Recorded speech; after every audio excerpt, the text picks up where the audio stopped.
The world of Kenshi is harsh and cruel, but there is one man who rose up and changed everything.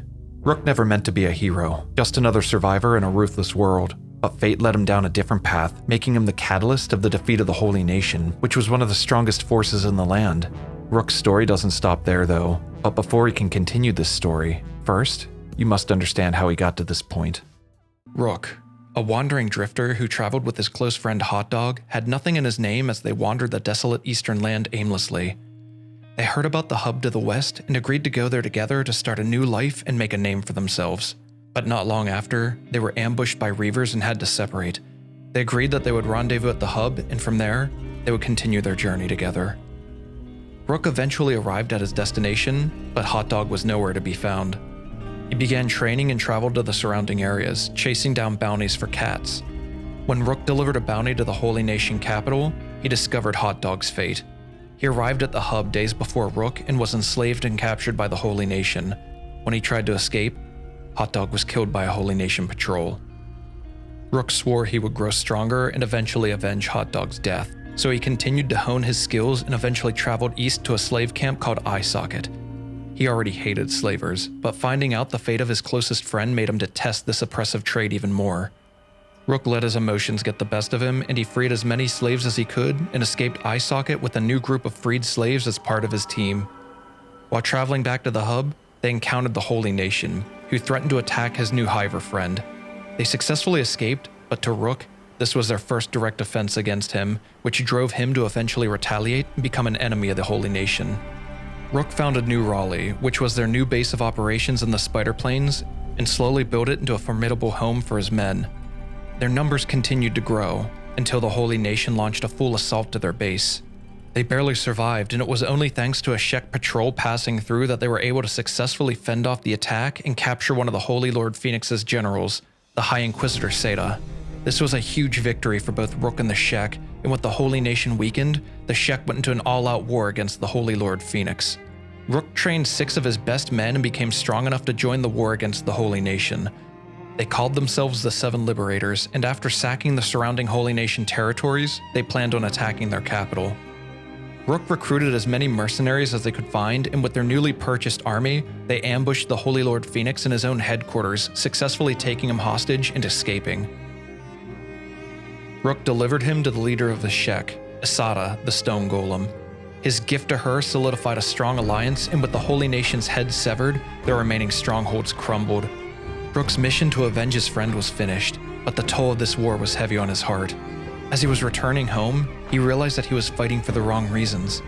The injustices that led to Hot Dog's death were not because of the Holy Nation, but the slavers and the noblemen from the United Cities out in the Eastern Desert who thrived on oppressing the weak for the benefit of the rich and powerful. It was an enlightening revelation indeed. As long as the Slavers Guild in United Cities stood, he couldn't rest. His work was far from over. In fact, the real war has yet to come.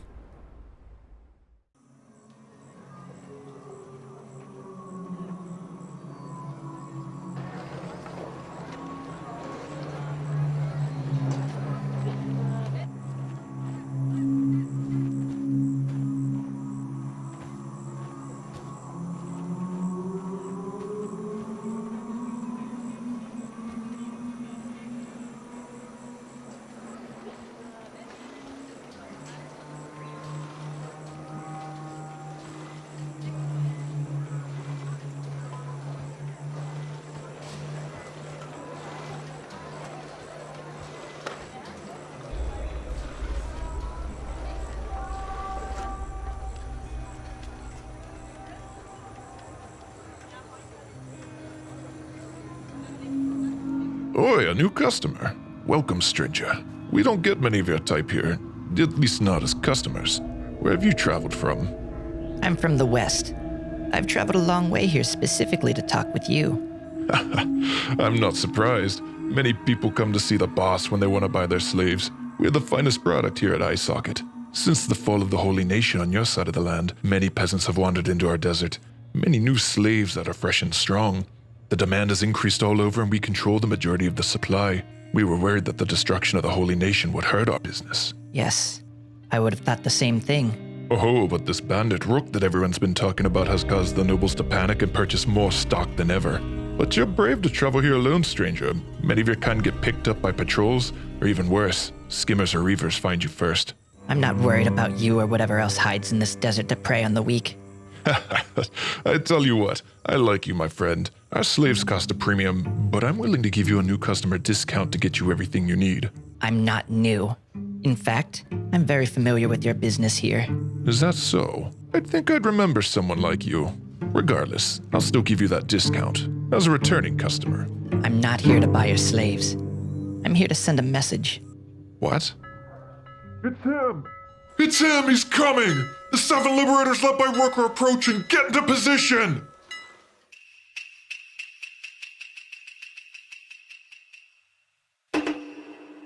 The time has finally come.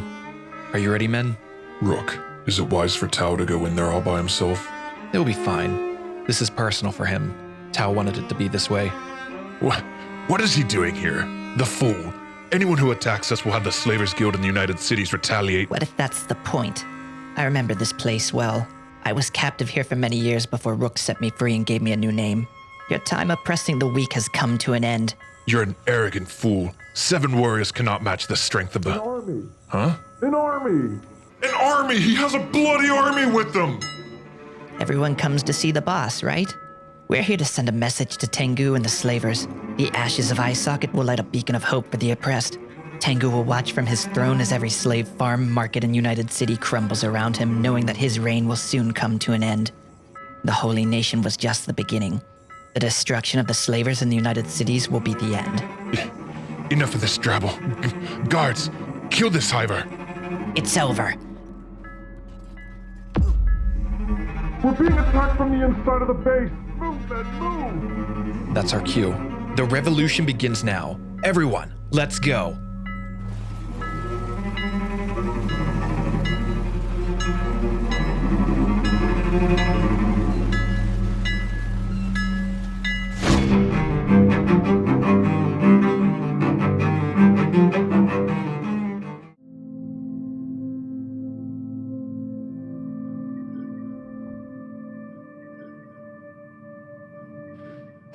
What I'm trying to say is, it isn't over, Tao. This is just the beginning.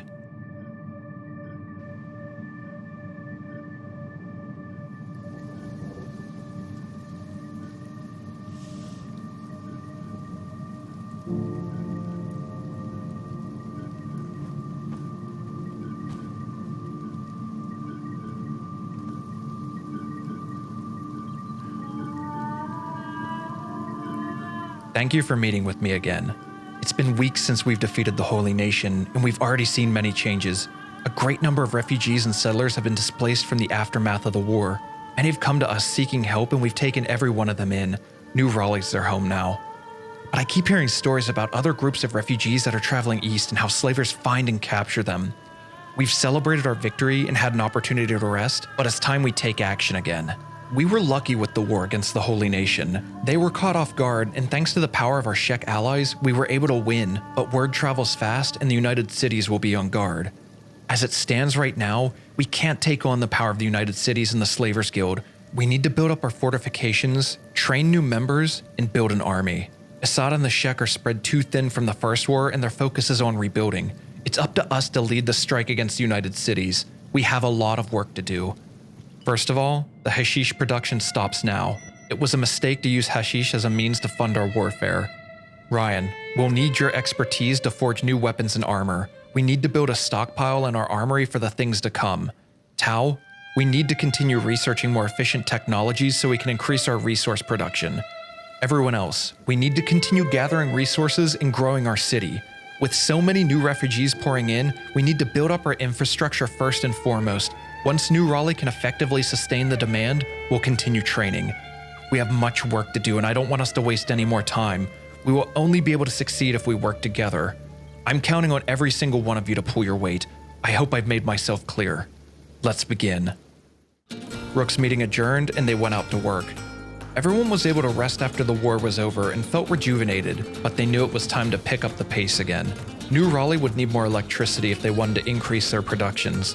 They focused on upgrading all of their wind turbines to be more efficient. On the outskirts of the city, they planned out 2 battery rooms to store excess energy. The spider planes almost always had a constant breeze going, but now they wouldn't be left in the dark if wind was nowhere to be found.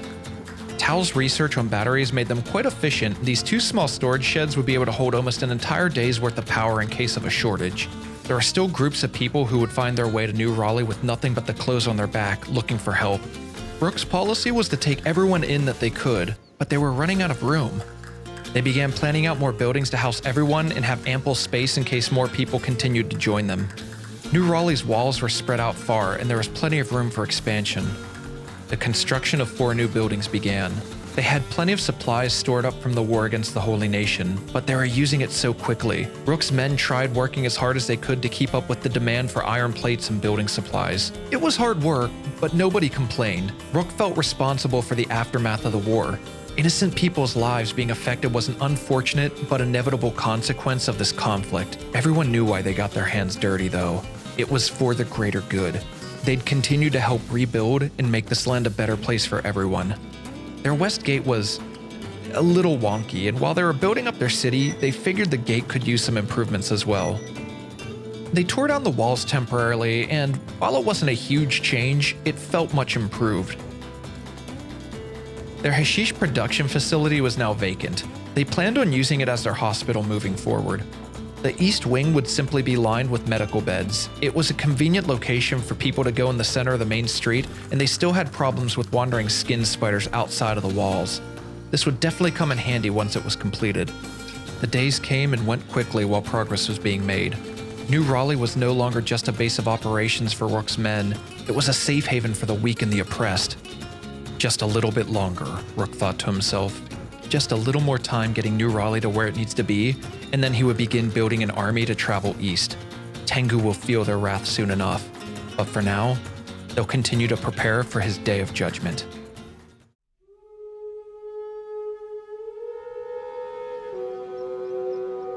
After everything that has happened, after everything you've done, was it worth it, Rook?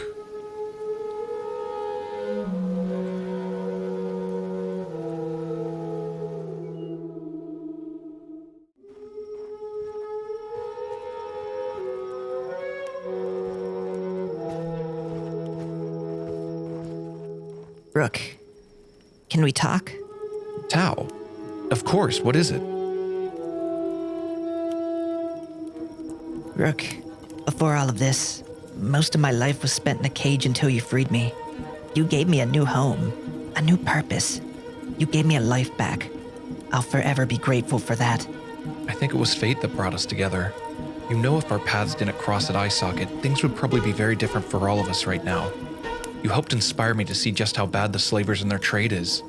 Well, my point being, I'm tired of staying here and working the crops while you and the other liberators are out fighting for a noble cause. I want to fight by your side, especially against the Slavers Guild. I want to learn how to fight like you do. Would you be willing to train me? Oh, I didn't realize you felt this way. I thought you liked working the land and keeping things under control here while we're gone. I mean, it's not that I don't enjoy it, but I know that I could do much more to help bring justice throughout the land like you're doing. I can sort of hold my own in a fight, but I'm still clumsy and weak. Tao, you've become one of my closest friends through all of this. You were the first one I freed, and I'd hate if something were to happen to you out there, but it's not my decision to make. It's yours. If you want to train, I'll help you. Thank you, Rook. I won't let you down. But for now, let's just enjoy this time of peace. I promise we'll start soon, but please give me a little time first.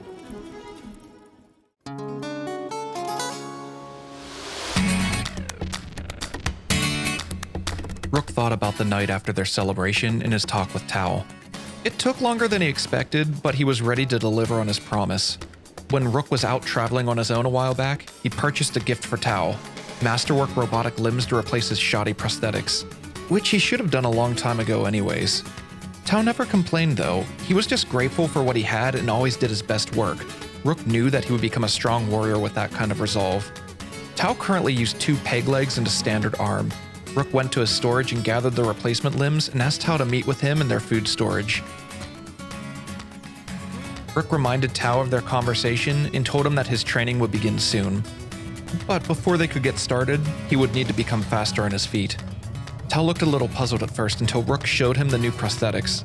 He helped him attach the new legs and arm. The connections were already in place, so changing them out was a fairly simple process. Joy sparked from Tal's eyes and he thanked him for such a wonderful gift. His new legs were exceptional and he felt so much lighter on his new feet already. Rook simply smiled and with a nod, he said more training will begin soon and turned away to get back to work. Tal took a moment to collect himself and went back to work as well. He was incredibly fast with these robotic limbs. In fact, with this upgrade, he was significantly faster than anyone else in New Raleigh. With that done, they still had to finish the western wing of their hospital. They furnished that side with 5 skeleton repair beds and set up a few wall dividers to help segment out the space. Early the next morning, Rook assigned Tal to his first training session, building up his strength. He was given a large traveler's bag and was tasked to fill it with all the stone collected from their stone mine and continue working the crops. This kind of strength training was hard, but he could continue doing his normal work while getting stronger, since he was always on his feet. Ryan had become a master weapon and armor smith, and while everyone else was working on building up New Raleigh, he was forging new equipment of the finest quality. Everyone was due for new weapons, so they all met at the armory and began swapping out equipment. They were all ordered to carry a bear sword as their main weapon or sidearm. The bear sword was a formidable blade that was especially effective against humans. This would come in handy for what was to come. At this point, Tal was given another gift from Rook. He was ordered not to only equip himself with a bear sword, but also with the Meitu Hold Saber that they had in storage. This mighty blade gave an extra bonus to his defenses, so it would be great for Tal to use while he honed his skills. Now, everyone who wasn't part of the 7 Liberators was armed, so if there was an attack on their home, they'd be better prepared to defend themselves. They dispersed and went back to work. Their new buildings were lacking furniture and lighting. They would eventually get to all that, but for now, they needed light in their hospital and it would be finished and ready to use. Of course, with all these enhancements, they needed to increase their power supply. They continued to line their walls with wind turbines to ensure that they would have a surplus of electricity. Ryan was tasked with another project that was slightly different. He worked long into the day and night crafting a new outfit.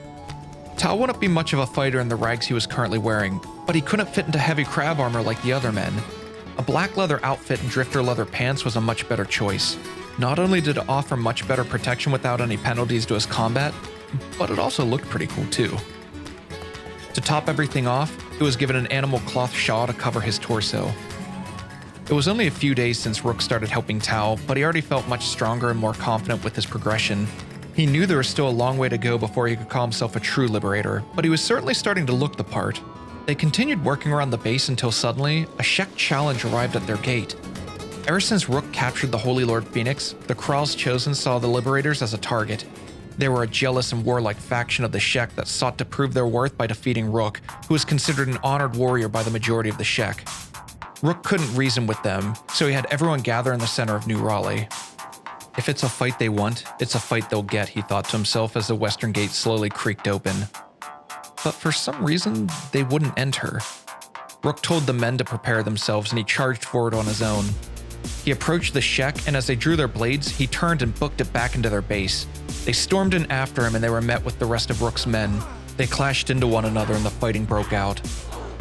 The sounds of screams were accompanied by dirt and blood all around Rook's men.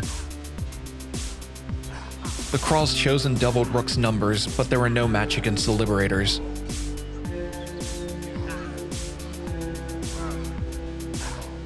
Some of Rook's men were knocked unconscious during the battle, but most of them still stood while the Shek continued dropping rapidly while their severed limbs flew through the air.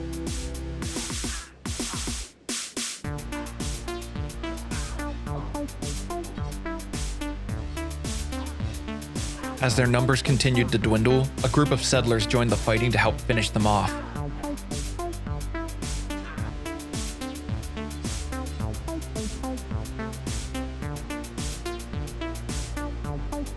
In almost no time, the fight was over. The Shek challenge was defeated. The ones that could get back up grabbed their wounded and limped away. Rook chased the rest of them out of New Raleigh. Of course, it wasn't a flawless victory. Not all of them were trained fighters in heavy armor like the 7 Liberators. The wounded were brought to their hospital to first tend any wounds in the skeleton repair bed, and then they rested in the advanced medical beds until their wounds healed. It was a bloody mess on their main road. They would have to clean it up soon, or the skin spiders would start knocking at their gates again. Rook asked Ryan to make another dark leather outfit for him. New Raleigh was scaling up and keeping up with their growth. Now was the time to start recruiting more liberators. The issue is that Rook stood out wearing his iconic dust coat and hat. He surely made enemies after what happened with the Holy Nation, and he wanted to try and keep a low profile while he was out and about. Changing into something like black leather armor wouldn't only provide better coverage than his current outfit, but not restrict him like the heavy armor does. Plus, it looked so good on Tao, he thought it'd look cool on him too. Another dust leather shawl was waiting for him. He wanted to blend in like a common drifter passing by, and this would help sell his disguise. He placed his trusty dust coat into the armor storage and equipped blackened leather chainmail to help protect him. Finally, he removed his ashland hat and replaced it with a straw hat, and filled his bag with extra bear swords, which sold at a large profit. He wanted to make sure he had plenty of cats on him. He'd need them for what he planned on doing next. His first stop was their nearby way station. He marked it on his map and set off by himself. Rook felt strange traveling alone without his iconic outfit, but this new gear kept him at a low profile and provided much better protection. He ran at a steady pace, eager to begin his new mission. He arrived at the way station in no time. Rook immediately found the trader and spoke with him. He sold as many of his goods that he could, but the trader didn't have enough cats to purchase all of his merchandise. Fortunately, the nearby bar would also buy from Rook. He went over and spoke to the barkeeper, who had enough cats to buy the rest of his inventory. Rook forgot to pack food for his trip, so he picked up a couple of food cubes and a medical sleeping bag, just in case. After the transaction was complete, Rook looked around the common area. Mostly mercenaries and tech hunters were hanging out, drinking grog, but then he saw someone that stood out. A hungry, lone drifter. Just the kind of person Rook was looking for. He spoke with her briefly, and she confirmed that she was looking to skip town and would join Rook for 3,000 cats. Rook gladly took her up on this offer. Her name was Riven, and she got up as Rook welcomed her to the team, and she ate one of his food cubes. She was definitely eager to move on, and nobody else was looking to join them at the way station, so Rook told her the plan. He'll follow her, and they'll go to Squin next. This was the first of many cities they would visit to find any recruits willing to join the Liberators. Excitement was in the air as Rook was getting to know Riven while they walked. Hopefully, the first of many new faces that he'd welcome to their team. Rook followed Riven from the way station to Squin. It was a bit slower paced than when he traveled alone, but this is how it always went when Rook recruited new people to join his cause. They ran through the gate, past the guards, who nodded at Rook as they strolled by. So much for his disguise, he thought to himself. As they entered the city, Rook told Riven to wait for him outside, and he entered the closest bar he could find. The bar had a few patrons in it, but it wasn't as crowded as he was hoping it would be. He spoke to the barkeep about people for hire, and she pointed out one of the sheks sitting at a nearby table. Her name was Ruka, and she was minding her own business with a drink in her hand, so Rook went over and spoke with her. She recognized him immediately as the Invincible. He really needed to work on his disguise. Maybe growing out his hair and beard would help? Anyways, Ruka asked Rook if he noticed her horns, which left him a little confused. Ruka explained that she was the lone survivor of a brutal battle. All of her comrades were killed in action. Her people considered her a deserter and shaved her horns off, leaving small stubs in the place of what were once magnificent horns. She was reduced to being a lowly servant and was clearly unhappy about her situation. Rook explained his plans and told her that instead of being an outcast with the Shek, she could join the Liberators and fight alongside him as an equal. Ruka was clearly excited about his offer and accepted. Rook was pleased with her answer and looked around the bar to see if anyone else would be inspired to join his cause. He saw a person sitting at the next table and spoke with them. She immediately cut him off, asking Rook to buy her a drink. Sure, why not, Rook said as he got her a grog. She tossed it back quickly and let out a sigh of relief. When the drink was empty, she slammed her cup on the table and told Rook to get lost. With his pride a little damaged, he turned to the Shek sitting beside her and spoke with him instead. He was much more receptive to Rook's offer, and for a 6,000 cats fee, he joined Rook's party. His name was Jeb, and he was eager to prove himself to the Liberators. Rook promised that he would train him and they would accomplish great things together. That would all come soon, but for now he needed to find more people willing to join him. He went over to the inn hoping to find more drifters. He spoke with the innkeeper about hiring men, but he wasn't of much help. Behind him was a table with a mercenary for temporary hire and a gruff-looking Shek warrior that was giving Rook dirty looks. Of course, Rook had to go over and speak with him. The Shek's name was Kang, and he kept referring to Rook as the weak and fragile Battleborn. Now, in most cases, Rook's pride would be even more tarnished. Maybe he'd even challenge the Shek to a duel to make an example of him. But in this case, Kang insisted that he could protect the fragile Battleborn Rook if he were to pay 6,000 cats to join the Liberators. Rook liked his gumption, and if Kang was half the fighter that he kept bragging on about, he would be a good addition to their team. Instead of taking the bait and fighting with Kang, Rook paid the 6,000 cats so he would join their cause. There was another Shek drifter in the corner of the dining area. Rook went over to see if she'd also be willing to team up and was immediately rejected because he was just a puny flatskin. Man, these Shek sure knew how to keep Rook humble. Rook walked away and spoke with Kang briefly. He asked Kang to say the exact same thing to the drifter and see what she would say if it came from a fellow Shek. Kang spoke with her. No questions asked, she said that she was in if they would pay her 6,000 cats. They accepted and she became the newest recruit to the team. Her name was Major Y. She was very tall, and like all the other Shek recruits, Rook saw a lot of great potential in her as a fighter. Rook spoke to one more Shek drifter sitting beside them, who overheard their conversation with Major Y. She said that she was looking for a fresh start and wanted to leave Squin. Rook paid her 6,000 more cats on the spot and recruited her as well. Her name was Shia, and she was ready to leave immediately. This was an incredibly successful trip to Squin.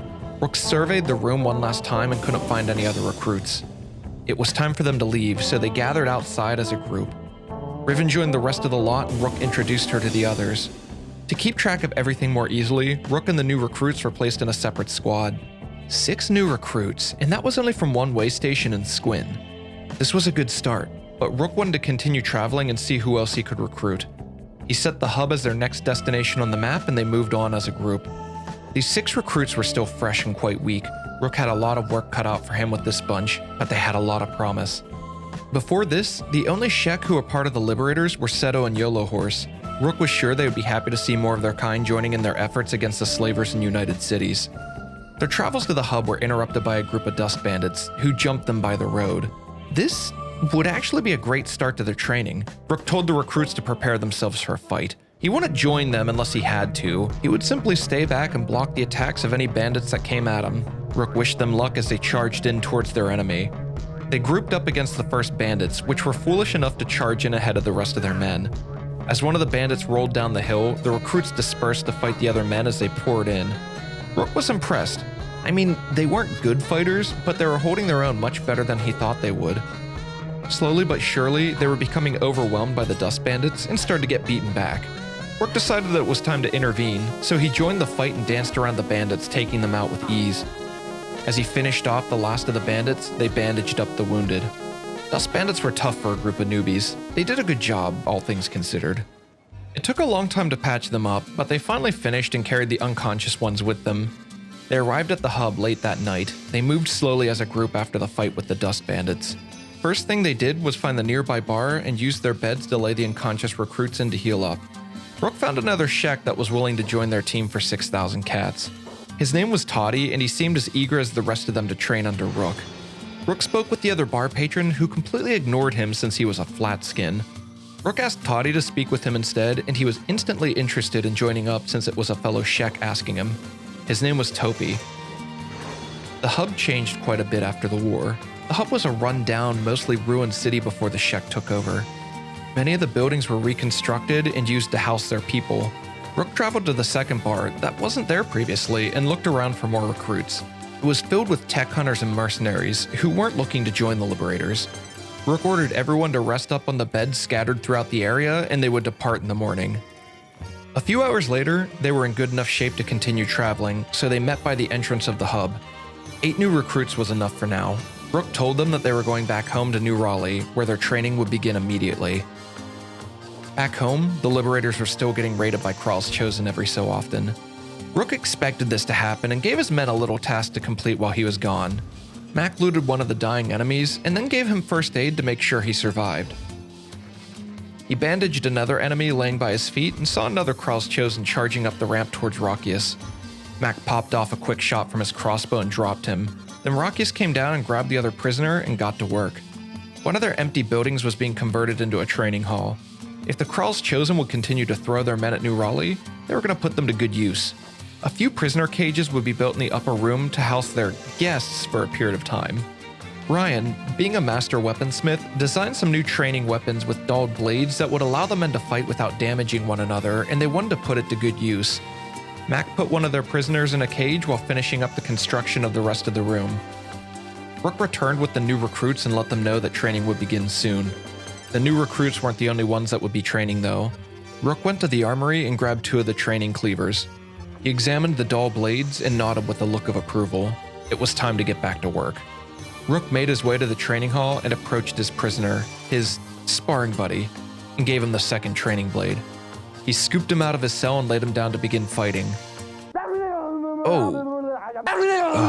Okay then. Anyways, after the prisoner was healed up and conscious again, they began fighting. Rook felt rusty. He's been constantly facing enemies since after the war against the Holy Nation, but they've mostly been meager bandits that stood no chance against him. He wanted to hone his skills even further, and sparring one-on-one would help with this. The prisoner was a decent match too. He was landing hits against Rook and blocking attacks with skill. Meanwhile, their old training facility where the 7 liberators originally fought against the head of agriculture was remodeled for the new recruits to hone their skills. Rook developed exercises and drills that he found helped with training inexperienced fighters. All 8 of the recruits were tasked to train most of the day, every day, rain or shine. It was grueling work, very exhausting and tedious, but it was effective.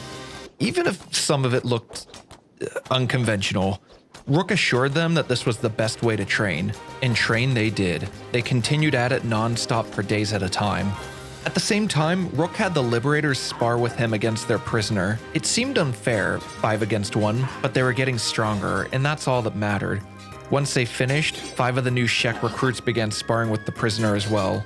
They continued to do this non-stop for days. Rook's process was meant to turn any common drifter into a formidable fighter as quickly as possible, but it was very strenuous work. Ryan's pacing was too slow to keep up with the demand of equipment. Making black and chainmail armor took a very long time to craft, so Riven was assigned to train under him as an apprentice. She was a fast learner and had a keen eye for smithing. With her help, they'd be able to create a surplus of armor for all the potential new recruits that they would bring in. Days went by and the other recruits continued training, but Rook knew that this wouldn't be enough to take on the might of both the slavers and the United Cities. He asked Tao to join him outside of the Eastern Gate and they talked about their next steps. Rook explained to Tao that they cleaned out Squin in the hub of potential recruits, but there was still a lot of ground to cover. They would travel north together to surrounding way stations and cities, finding anyone that was willing to join their cause. But he wanted to have a friend come with them as company while they traveled and grew their numbers. Tao graciously accepted Rook's offer, and they marked a way station near the hub as their first destination on the map and began their travels together. They moved very quickly together, even though Tao had to slow his pace down a lot just so Rook could keep up. They were making good time as they traveled through the swamp, into the desert, sharing stories and jokes as they ran. Tao was Rook's closest friend, and they'd been through a lot together. He was happy that Tao requested to join Rook in the upcoming war. He didn't want Tao to have to bloody his hands like he already did, but that was Tao's choice to make, not his. It would be good to have a friend fight alongside him and help him share the burden of the war that they would soon be waging. Tao was eager to bring justice to other slaves that weren't as fortunate as he was and still rotting in a cage somewhere. It wasn't just Rook's fight anymore. This was bigger than all of them, but it would be foolish to face their enemies too early. They would build their army and bide their time until the right moment to strike was at hand, and that would come soon enough. As they approached their destination, they saw the way station on the clifftop. Excited to find the next recruits to join the Liberators, Rook and Tao picked up their pace with high hopes of what was to come.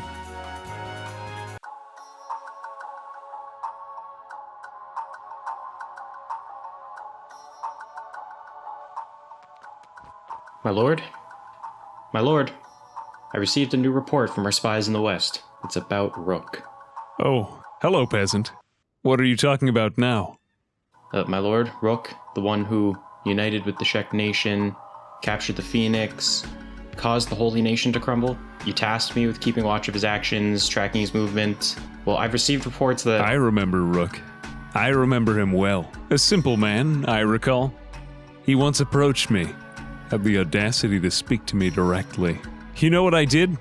I sent him on a special quest to defeat an ancient Grieverath, and he accepted. I spit the remains of a green fruit I was eating into a sack and gave it to him so he could deliver it to a skeleton wizard. The fool. Very good, my lord. Yeah, you know what? That was a good prank, my lord. Prank? Who said anything about prank? Do you think your emperor is some kind of jester, acting like a fool to entertain his subjects? No, of course not, my lord. I would never... I jest. Of course it was a prank. I sent him off on a wild hunt, and he was stupid enough to believe me. Very clever, my lord. Very clever indeed. But I wanted to let you know the reports did come back. Rook has been traveling to nearby settlements. He's been disguised, although poorly, but he's using this opportunity to train and recruit them. Our spies suspect that the rumors are true. If Rook is building an army, he could very well march against us. They wanted me to deliver this report to you immediately to find out what you would like me to do. What is a man? A miserable little pile of secrets. That sounds oddly familiar. I'm sorry, my lord. I don't quite follow what you're saying. When I met Rook, I could see his eyes through his stupid glasses. Those eyes. I witnessed that he would do anything it took to achieve his end. Tell our spies to keep a close eye on him and continue sending updates. We'll start reinforcing our own army as well. I'll also send a warning to the other United Cities and let them figure out their own plan. Captain! Yes, Your Highness. My war mask. Bring me my war mask. At once, Your Highness. One moment, please.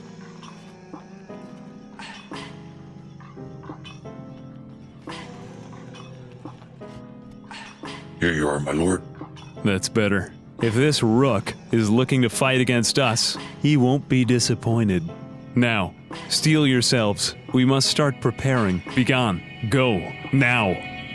Would you dare challenge me, Rook? You truly are a greater fool than I could have imagined. Well, here we are. You excited? Excited? Scared? Hive folk emotions are complex. This is the first time I've ever really been outside of New Raleigh other than when you took me to my people in the west to replace the limbs that I've lost. I can't believe I finally get to adventure with the legendary Rook, though. Well, don't get too excited. Our adventure is just running around trying to convince people to go up against probably the most powerful force in the land. It's a tough sell. Well, the promise of becoming a strong fighter, free food and lodging, and a chance to change the world. I'm sure we can find a few deadbeat ninjas crazy enough to join us. I hope you're right. Let's see what we can find. Rook and Tao casually strolled into the way station bar, hoping to find the usual drifters they could recruit. A tech hunter wanted to speak with Rook, but instead of joining the Liberators, he was trying to recruit Rook to join their faction for 50,000 cats. Now, Rook saw the advantages of joining the tech hunters, but he needed to conserve their expenses for growing their own numbers for now. He politely declined the offer and continued to survey the room. They found one drifter sitting by herself, and Rook went over to deliver his pitch. The woman coughed dryly. I'll bite, but I've got the flotsams on my butt. Like some of the other drifters, she was interested in his offer, but needed to pay off 3,000 cats of debt first. Pocket change, Rook said with a smile. Rook offered to pay it on the spot, and she was ready to go with them. Her name was Clark, and like the other drifters that joined the Liberators, she had no real skills. At least not yet. Tal skimmed the room and confirmed that nobody else was looking to join up, so he sold some of the stones he was carrying, bought some extra rations for their travels, and prepared to move on. They left the way station and reviewed their map. Bad Teeth was the nearest northbound city. Rook hadn't been there since the war and hoped some lingering Holy Nation paladins would be there for some battle practice. They went towards their new destination at a much slower pace, so Clark could keep up. Starving bandits were still foolish enough to attack them. An entire group against 3 people might normally have odds in their favor, but not this time. Rook figured this would be a good opportunity for Tao and Clark to train, but he was in a hurry to continue their travels and fought alongside them. It wasn't much. Starving bandits were some of the weakest opponents Rook has ever faced, but it was good to be comfortable with live targets, and these bandits were quite wriggly. Once the fighting ended, they cleaned their blades, Rook bandaged up his allies, and they continued their travels into the evening. In no time, they found themselves by a dust bandit camp and were spotted. Rook greeted the enemy with a swift crescent drop of the falling sun. The other bandits were alerted of their presence and began attacking as they slowly waded through the river. They could see the panic in the crossbowman's eyes as he realized a half-baked bolt shot was like a splinter to the muscle-bound samurai. The Liberator's blades arced downwards and the thugs would instantly crumble. Hack, stab, rend. Clark was trying to butt her way in to prove her skills too, but Rook and Tao were protecting her as they marched into the group of remaining bandits. She split off to fight the stragglers outside of the group. Rook provoked the majority of the men while Tao helped to clean up from the outside. Clark got overwhelmed and was knocked out. There were more bandits here than they realized. The other group converged onto Rook, but he could easily fend off their attacks while striking when an opportunity opened up. Tao would speed past the group, taking out any crossbowmen trying to get a vantage point. Rook noted his agility. In no time, Tao returned as backup for Rook, and together, they made fast work of the rest of the bandits. The last one dropped like a sack of green fruit, and their attention turned to Clark, who was knocked out and laying at the base of the river. Tao patched her up and Rook came over to investigate. She was fine, just banged up.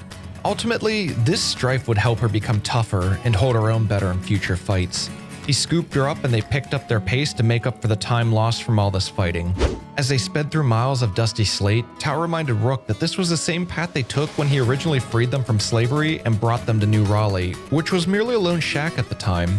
They reflected on the past and thought of how much has changed since then. More change would come too, all for the sake of creating a better land. They weaved around the mountain trails down to the other side. It was a beautiful view from there, a nice scenic trail as they closed in on their destination. A light rain fell on them as they approached the city's gates. The first priority was to lay Clark into a bed where she could recover from the fight. The Shek considered Rook an honored guest, and he was welcomed into any home for his people to rest. He gave up when trying to hide his identity and sent Tao to one end of the town to search for recruits while he checked the other side. Bad Teeth was particularly sparse, and they were unsuccessful in finding anyone that was free or willing to join them. They gave Clark enough time to recover to the point that she could run again and grouped up outside.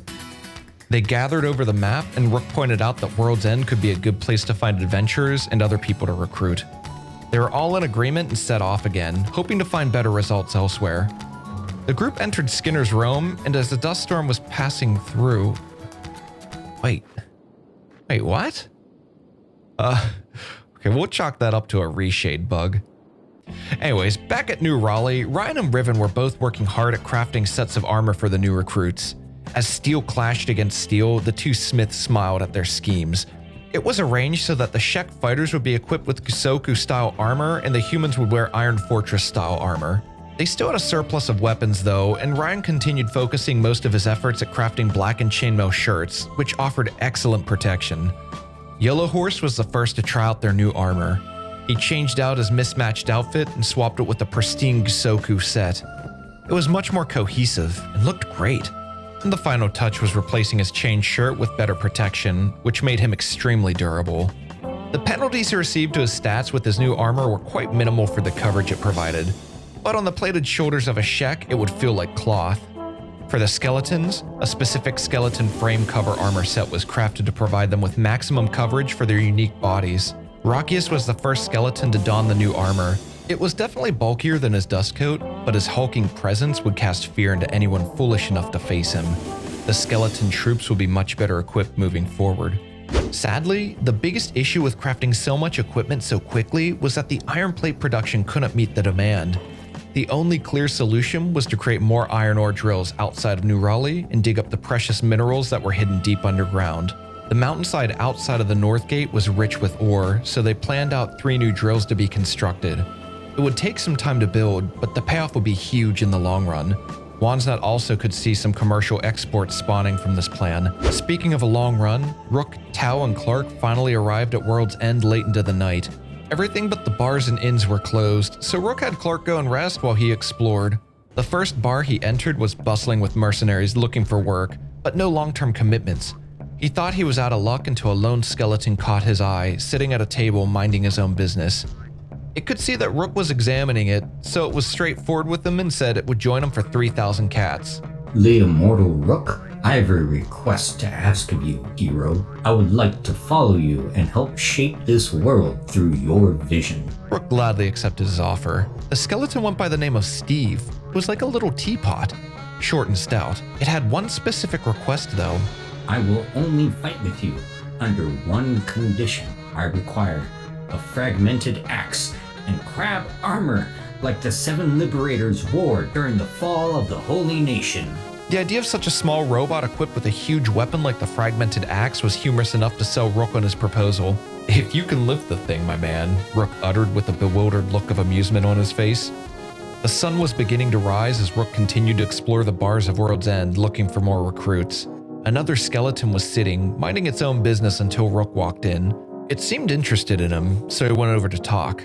Like Steve, this skeleton was happy to join the Liberators for 3,000 cats. Rook dished out the money from his bag and they were ready to move on. The skeleton's name was Lycan and was almost an opposite design from Steve. Tall and of dark metal, while Steve was tiny and light. Rook searched every other nook and cranny for recruits, but the 2 skeletons were his only find. He was hoping to bring more men back to New Raleigh, so they decided to travel back south for now. With Riven's help, their armory continued to grow, and it was Agnew's turn to upgrade its equipment. The skeleton frame coverings were made specifically for their robotic soldiers, so all of them would eventually be fitted into their own set. Except for Steve. He was pretty adamant about that.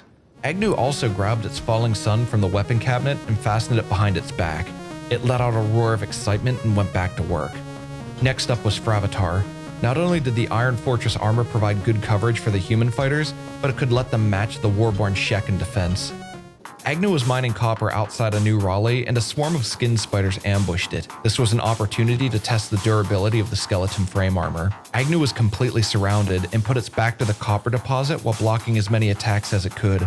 With a war cry, it started its usual blade dancing. Skin spiders were strong, and Agnew could only block so many attacks, but the armor was absorbing the majority of the damage. In between their lunges, Agnew would clobber back, taking advantage of every opening that it could. Agnew tried to make every swing count. The falling sun did massive damage to anything it hit, and it was slowly taking the skin spiders down, one by one. 9 skin spiders attacked Agnew, and only 3 remained standing before it was knocked unconscious and had to reboot. Fravatar found his way to the combat and cleaned up the few skin spiders that remained.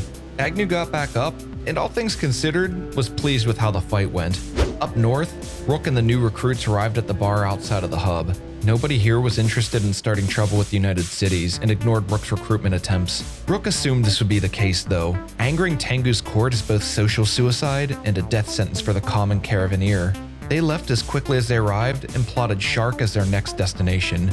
It was only a slight detour from their home, and it had a reputation for being a place where people went to lay low and hide out. Rook thought there'd be a good chance of finding people interested in a new start. When they arrived, Rook entered the closest bar. It was bustling with people who looked like they were there without a purpose. These were the kinds of people that Rook thought would be good candidates. After surveying the room, he decided to start schmoozing and see what he could do.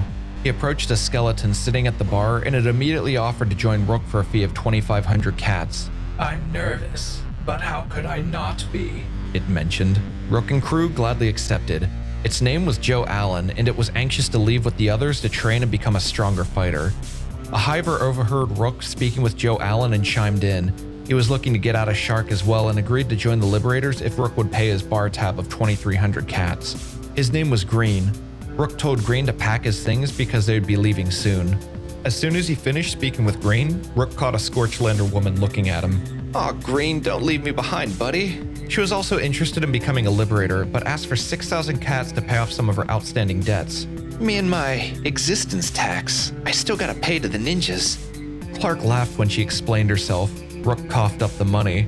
Her name was Waylon, and she was anxious to get out of the swamplands like the others. Rook spoke to another hiver that was sitting alone in the corner. He saw Rook recruiting the others, and he was interested in joining their cause as well. His fee was also 6,000 cats, but Rook needed everyone he could get. The hiver's name was Sir Gawain. He stood up and let Rook know that his friend sitting beside them was also interested in tagging along, if they would have him. Rook spoke to the other hiver sitting on the ground, and he said he'd be free to join if they could pay 4,000 cats for his outstanding debts. Waylon and Clark laughed and stopped him mid-sentence. "Ninjas?" they asked. "Ninjas," he replied with an eye roll. Rook forked over the money, and he grabbed his things as well. This hiver's name was Kamikaze. Rook was surprised with how many people he managed to recruit here. He looked around the room, and it seemed like there weren't any more interested prospects to talk with, so he had everyone gather outside. Of course, there was another bar on the other side of town, so while the new recruits got to know one another, Rook went inside and checked it out. It wasn't nearly as lively as the last one, but a bar patron was staring at Rook, so he approached him to talk. As soon as Rook got close enough, the drunkard yelled at him, asking if he was eyeballing him up. Rook didn't have time for this. He said he was indeed eyeballing him and was ready to move on, but the drunken fool wouldn't relent and told him they were fighting here and now. He jumped up and swung at Rook, trying to sneak a cheap shot in. Rook easily blocked the attack, and with one swing of his falling sun, the man collapsed to the ground. Rook was a bit careless with his swing and killed him in one fell swoop. No one seemed to care at all. In fact, the woman sitting next to him suddenly wanted to speak with Rook. "That was so cool," she slurred. Her name was Mew, and in her own drunken stupor, she agreed to join Rook before he could even ask her if she was interested. Another Scorchlander woman interrupted their conversation, and she said she would tag along too if Rook paid 3,000 cats. Rook agreed, and before he knew it, 2 more members were recruited. She went by the name Digital, and she was eager to leave Shark and start a new life with the Liberators. Before leaving, Rook also saw a lone skeleton sitting at a table. He spoke with it, but realized he had no more money. He couldn't believe he already spent all of his cats, and the skeleton wouldn't join Rook unless he was able to cough up 6,000 more. The skeleton said it wasn't going anywhere, so Rook promised that he would return another time. Tao and Rook managed to find 10 more recruits. Rook returned to the group and spoke with them. He let them know that they would make a straight shot through the swamp, back to New Raleigh, and begin training immediately. A lot of these recruits haven't left Shark in some time. It was a short distance, but a treacherous one too, riddled with tax-collecting swamp ninjas and blood-collecting blood spiders. Everyone had what little belongings they owned packed up and were ready to leave. Rook showed them where New Raleigh was located on the map and told them to stay by his side. They took off, excited for this new chapter in their lives, hoping they could truly make a difference in this land. It was a grueling trip through the treacherous swamp, but they made it out safely on the other side, with only a few of them being too wounded to walk. The gates of New Raleigh were just ahead. Rook looked back at his team, smiled, and told them to rest up, because tomorrow their training will begin.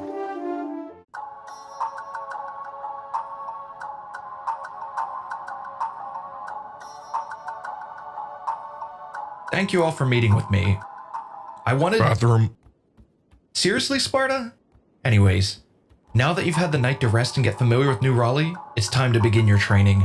This isn't going to be easy, and it's grueling as well. You're going to... Me too. Be right back. Really? Anyone else? Where was I? Oh yeah. We're fighting a 2-front war on the slavers in the United Cities. Nobody's ever done this before, and it won't be an easy task, but if you follow me into this fight, I know we can reign victorious and abolish the oppressive slave trade once and for all. We can truly change this land for the better, but we have to demolish our opposition. Some of you will train to become rangers, led by Mac, one of the original 7 liberators. You'll be a deadly force to any of our enemies before they can even spot you from afar. The rest of you will be training vigorously in melee combat with me, building up your strength to become samurai. You will only stop training to eat and sleep until you're strong enough to be considered a true liberator. And without further ado, much work was being done in New Raleigh. While the new recruits were training, the other men continued to furnish their new headquarters where they could hold future gatherings. New Raleigh just wasn't a base now, it was a home. Tao was summoned to the armory where Ryan had a surprise waiting for him. Hiver's bodies couldn't fashion the protective blackened chainmail like their humans and Shek counterparts, so Ryan invented a Hiver-tailored chain shirt that would give him optimal protection. It fit snugly under his leather garbs and would protect his vitals from being critically wounded. Tao smiled as he reveled in his new gear. Riven was a vital addition to New Raleigh. Her natural ability to craft armor and weapons doubled their production rate, so Ryan didn't have to pull all of the weight. Rook was pleased with New Raleigh's growth, but he knew they would need to be an empire before they could campaign to the east. He had more of their excess weapons and supplies pawned for additional funds and returned to Shark. Rook found the skeleton he couldn't afford to hire previously and told it to get up and get ready to head out, and tossed it a bag of 6,000 cats. Name's Ace. This exoskeleton is way too great, bud, he said, beating his chest. Rook said he was going to travel south, and Ace tagging along would only slow him down. He sent him home since he wouldn't be gone very long. His map showed Clownsteady to be the nearest city. He started to make his way there, sprinting through the crags and dunes. He had to be careful though. This was United City's turf. Rook would have to choose his words wisely when trying to recruit any lone drifters. It would be best not to draw any attention that could alert Tangu. As he approached his destination, he saw Clownsteady's massive borders from the distance. The rain began to lighten up. Hopefully the storm would pass by the time he left. Clear weather would prevent any additional delays when traveling with untrained drifters. As Rook approached the gate, he sprinted past the gate guards, ignoring the captain's request to speak. What are they gonna do, catch him? Rook lost the captain in the bar and found someone sitting alone, nursing some grog. Before Rook could even begin speaking, the man offered his services, for a hefty fee of 7,500 cats. Rook preferred it this way too, no questions asked. Ren Tenkage, I don't care who you are, I just want to punch something. Bren crushed Rook's robotic hand with a shocking grip. Once Bren got up, more eyes were on them. A Hiver spoke with Rook and asked if he was looking to hire more men and would be willing to follow him. These individuals had higher joining fees, but if it kept Rook from having to openly discuss his intentions, it seemed well worth it. It's like in Vengir. I can't stand being here instead of working with the Hive. You're good enough. Other lone drifters in the bar were taking notice of Rook's recruitment attempts and were anxious to get paid and ship out. A Scorchlender asked to speak with Rook and offered to follow him for 6,000 cats. Cyrus, as he called himself, said he didn't want to get struck with FOMA. A woman named Azumi tapped Cyrus's shoulder and said she would come with Rook too for 7,500 cats. She wouldn't let the nervous Cyrus run out on her while he's indebted. Rook paid her asking price and she stood up, grabbing what few belongings she had for their journey. The bar was starting to become more lively as others called to Rook, saying they'd leave with him if he paid their debts too. A hiver named John Conroy practically took 4,000 cats out of Rook's rucksack. Rook didn't want to draw too much attention here. He waved off the questions, saying he was starting a cactus farm up north with a wink and needed planters. A hiver quietly tugged on Rook's shawl and asked for 5,000 cats. Rook gladly paid him. The hiver's name was Daniel Helino. In a span of a few minutes, Rook had 6 more recruits to bring back to New Raleigh, 7 counting Ace back at Shark. He would explain his plan to them on their return trip. He told them to grab anything important because they were leaving that minute. His recruitment spree made enough of a scene, and he didn't want to draw any more attention to them. They gathered outside of Clownsteady's walls. Rook told them that they were heading home. He could discuss the plan while they traveled. 4 days in, and the 7 new recruits were already deep into their training sessions. Meanwhile, more preparations were being made for the eventual march east. Advanced medical beds and first aid kits would be essential for setting up camp and recovering between battles. No wars are won in one skirmish.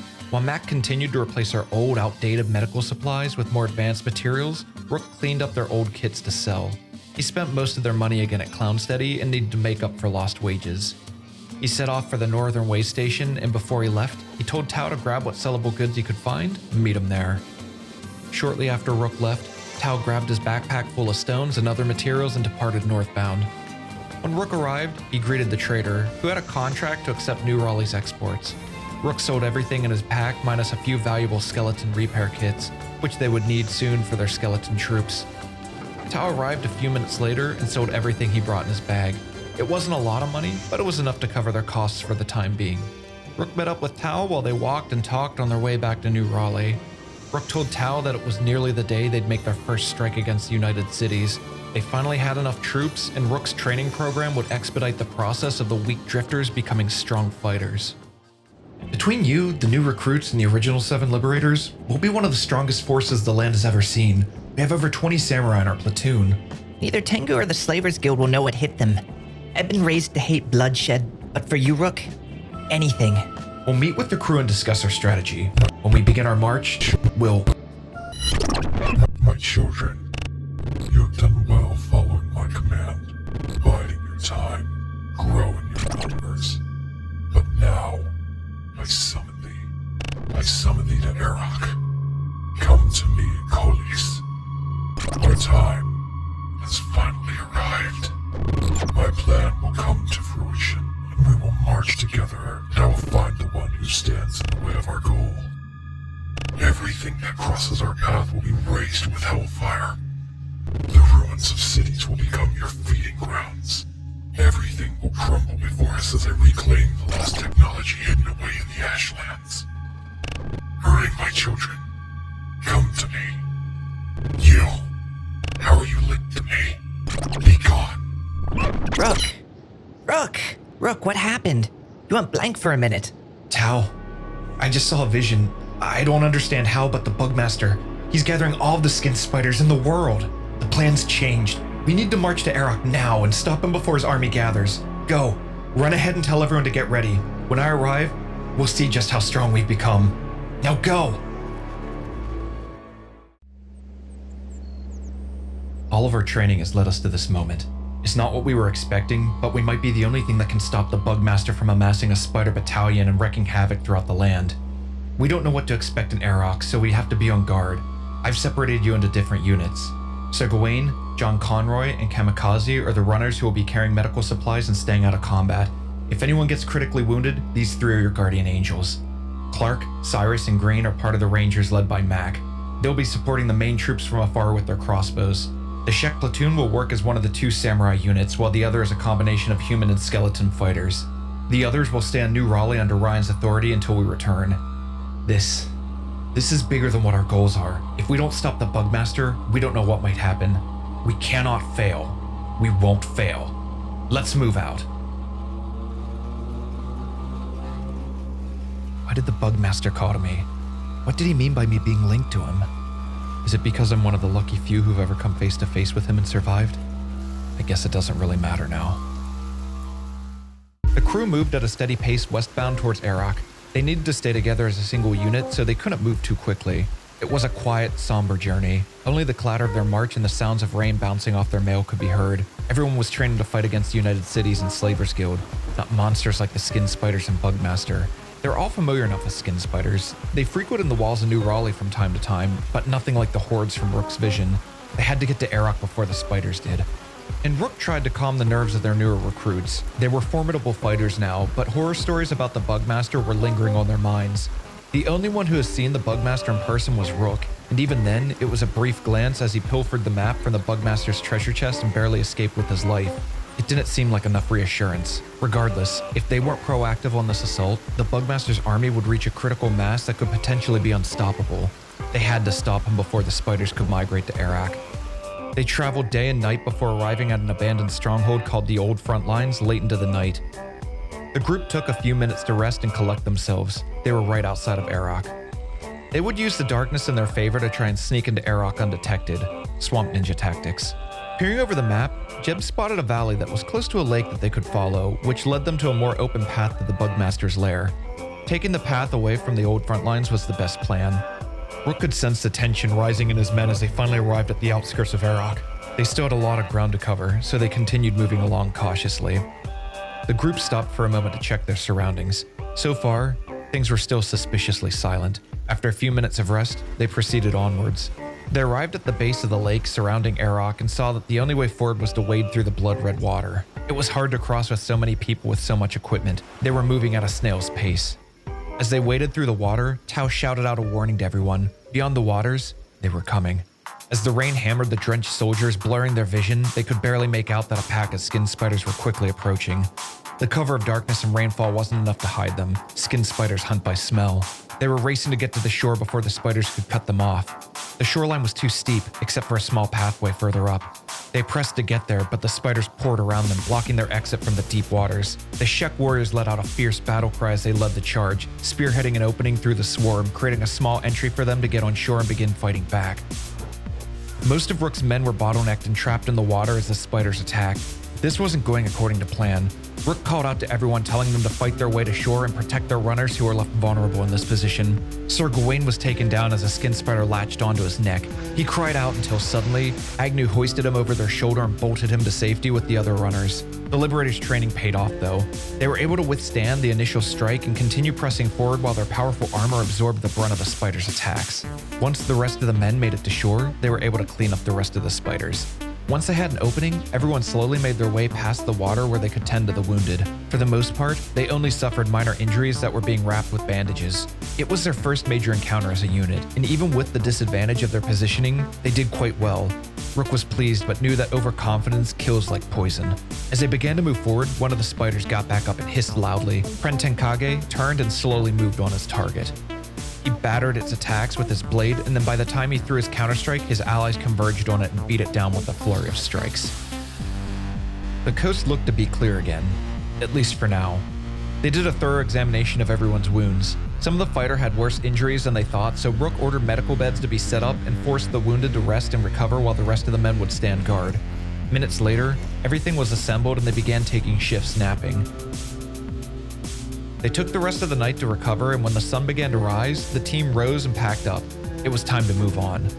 They were lucky and didn't encounter any other spider clusters patrolling this area. The runners did their rounds and everyone gathered around the nearby path. They were getting closer. Everyone grouped up and moved as a unit up the hill, unsure of what to expect next. At the top of the incline, they saw the Bugmaster's lair and more spider clusters patrolling nearby. Instead of risking themselves being out of position and getting surrounded, Rook had Mac lead the Rangers ahead to scout, with backup close behind if necessary.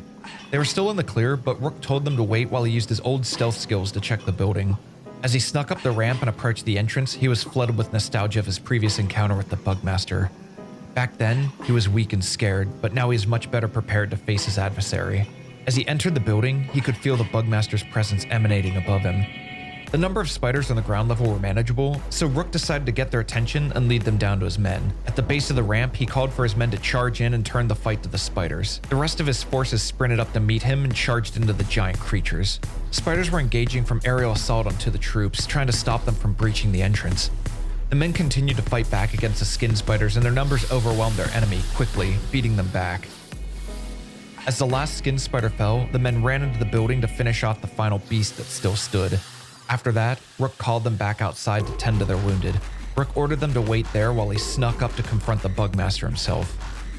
When Rook got closer, the Bugmaster turned and hissed at him like one of his beasts, hurling his curved blade at Rook. The battle was brief and silent, no spectacle, just some blocked shots and a crest of the falling sun. As Rook's falling sun fell down on top of him, the Bugmaster crumbled to the ground. Rook ran over to his unconscious body and saw that he had even more teeth in his inventory, one which was lucky. Rook pocketed the special tooth as a keepsake, disarmed the Bugmaster, and put his Meitu Grade 4 saber in his inventory. After that, he hoisted his massive body over Rook's shoulder and told his men that their work was done and it was time to escape.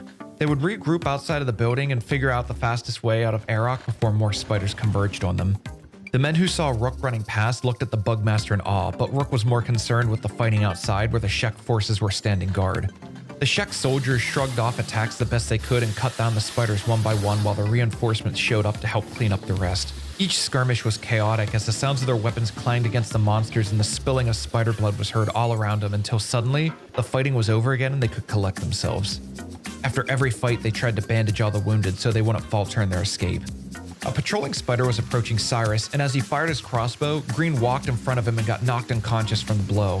The Rangers fell back and tried to take down the beast before it could reach them, but they were unsuccessful. Mac took out his blade and tried to defend himself, but the other men came to his aid and quickly cleaned up. Another spider patrol was dangerously close to them, so a group of fighters ran to beat them out. The samurai were able to fight them off, but their opponents were slowly wearing them down. Another nearby patrol appeared and approached them. Shia led the charge and roared as he began fighting while the rest of the Shek came in from behind to assist. Taking out each patrol individually was manageable, but the Liberators couldn't fight forever. They needed an opening. There was a pathway that led to a clearing by the lake. Rook had everyone meet him there, and he peered over his map with Tao. The fastest way out was across the water, back to their home, as long as they could swim it, that is. When they were about to step into the lake, a group of spiders emerged from the blood-red waters to greet them. If more spiders caught them in the water, it could be deadly, but the decision was already made and they finished off the cluster. It seemed like everywhere they turned, more spiders were showing up. Rook could see the exhaustion in the eyes of his men. They couldn't keep this up much longer. They split into groups to gang up one and finish off the remaining spiders. This was their opening to get home safe. They were almost completely across until they were ambushed by more spiders in the water. They struggled to get to shore to fight back, but as soon as their feet were in solid ground, the spiders were off their own turf. The soldiers waded in the waters to help protect the stragglers who lagged behind, getting the worst of the attack. They didn't have time to recover, so Rook yelled out for them to keep moving as another group began to close in on them. The runners fell behind the rest of the fighters as they poured in around the new cluster of spiders. They were exhausted at this point, but also felt more confident in dealing with these monsters after all this practice. The last spider was cut down and the group continued to flee Arach once more. As they moved further from the Bugmaster's lair, it seemed like they were encountering fewer mobilized spider bands. They continued moving as fast as they could through the heavy rain until they were finally out of Arach. Another group of spiders were lingering nearby, but didn't seem as interested in them. Maybe they could sense that their king had fallen. The team continued to travel all night and weren't met with any other threats. Could it be that the Bugmaster couldn't communicate with the spiders outside of his tower? Right now, all they cared about was returning to New Raleigh where Rook could interrogate the Bugmaster and see what he could uncover. A light rain poured over the Liberators as they arrived early the next morning at the gates of their home. Their mission was very successful, which was a good sign for Rook. He carried the Bugmaster into their training hall where they had spare empty cells. Rook locked the Bugmaster in a rusty cage and told him that he'd return soon.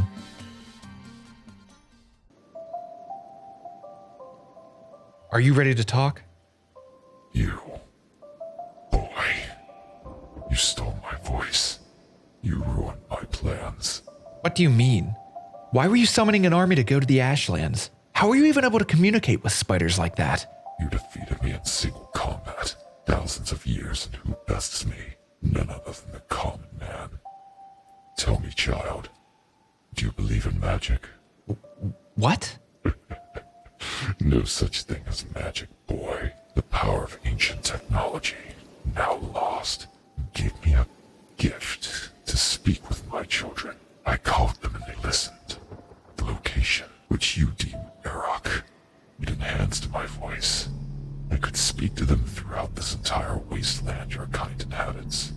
I don't understand.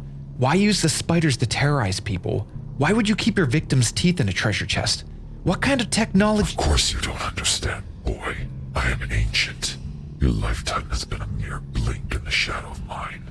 Not even the preservers know about me. We created them. We created you and everything else that wanders aimlessly on this miserable moon.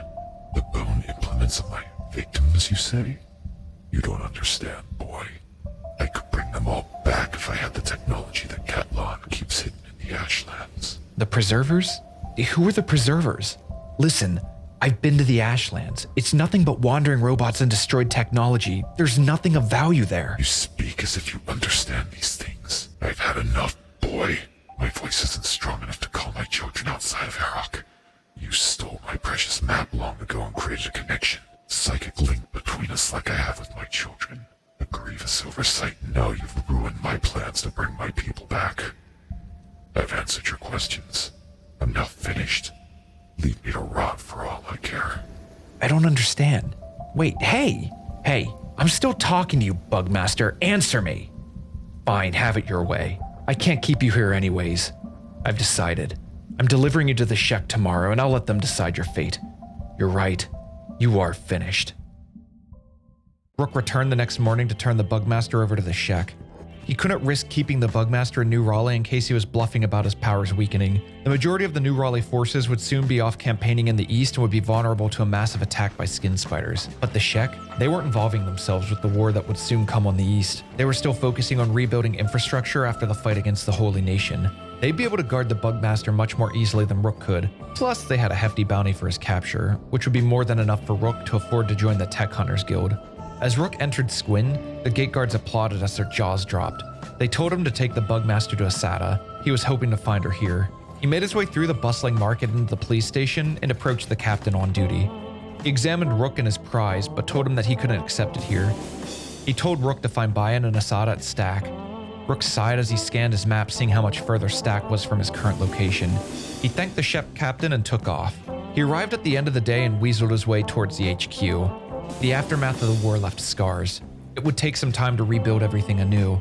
It made Rook think about their upcoming fight and the destruction that it would cause to overthrow a monarchy. It would be worth it though. They'll rebuild it, just like the Shek are doing here, he thought to himself. Rook entered the HQ and found Asada looking over Stack from her rooftop. She greeted Rook and was surprised to see who he had over his shoulder. I thought he'd have fangs like one of the other skin beasts, she said with a smile.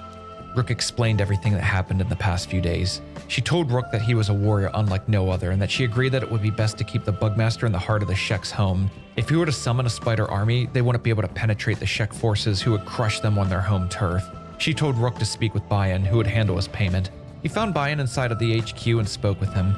He congratulated Rook and asked Rook to hand over the Bugmaster. He tossed Rook a fat sack of 100,000 cats and heaved the bulky Bugmaster over his shoulder. Bayan placed him in a cell overlooking Stack so he could look upon what he wished to trample over. The Bugmaster was silent the entire time. In fact, no one ever caught him speaking minus when he communed with Rook telepathically. Rook wasn't sure if they'd ever truly understand who the Bugmaster is or what his intentions are, but he couldn't focus on that anymore. On his return back to New Raleigh, he spent 50,000 cats to join the Tech Hunters and hurried back so the Liberators could continue their plans for their march east. But when he arrived through the North Gate, Tao quickly approached him. Rook, welcome home. I wanted to let you know that while you were gone, someone arrived here asking to speak with you in private immediately. They said you were friends and they're waiting to see you at HQ. A friend, you say? Did they tell you their name? No, but they have been patiently waiting since. Thanks, Tal. I'll head over there now and see what's going on.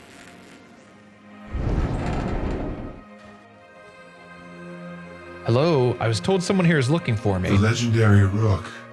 It really is you. You've changed a lot from when our paths first crossed, but my memory circuits haven't rusted. I can tell it's you, the one who united the Shek and overthrew the tyranny of the Holy Nation. I'm sorry, do I know you? The one who claims to have single-handedly snuck into the cannibal capital, defeating the cannibal Grand Wizard, and turning him in for a bounty. Wait, it can't be. Are you? That's right, Rook. I never had the opportunity to properly introduce myself. I'm Jinsi, former noble hydraulic knight, and now tech hunter. I have a proposition that I think you'd like to hear. Come, let us sit. There are many things I want to discuss with you.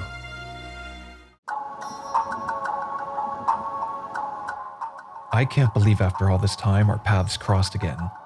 Listen, I can explain my version of what happened in the cannibal capital back then. Rook, that is irrelevant.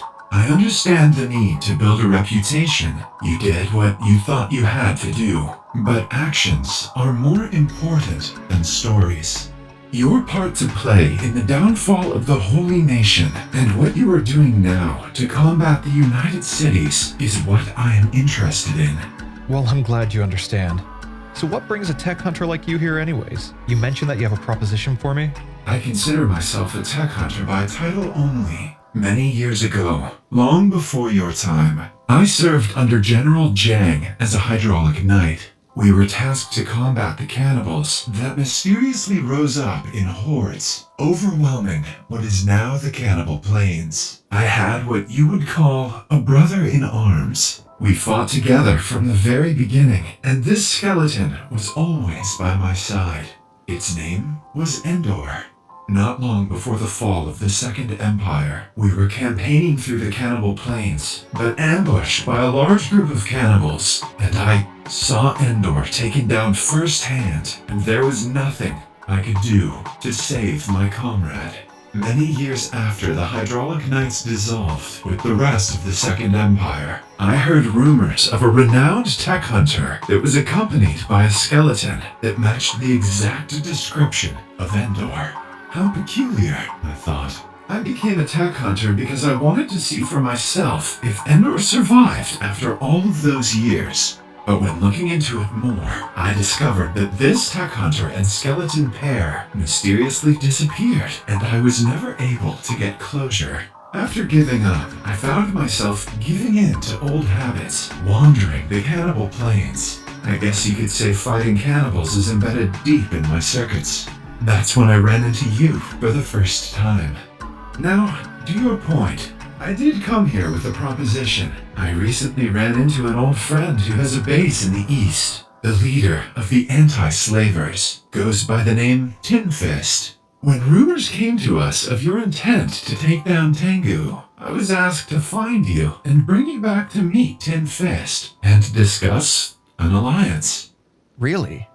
I mean, we can use all the help we can get. We would have begun our campaign already, but we were sidetracked by something more urgent. Ah, yes, the Bugmaster. Your men shared the good news while you were gone. I was certainly surprised to hear that you captured him. That is no easy feat. Tell me about it. My connection to him and that whole situation was surreal to say the least.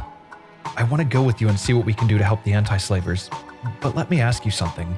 Before turning the Bugmaster in, he spoke to me through some kind of telepathic link, the same way he supposedly controlled the skin spiders. He said that he was an ancient, and that not even the preservers knew of his true existence. Does any of that make sense to you? An ancient, you say?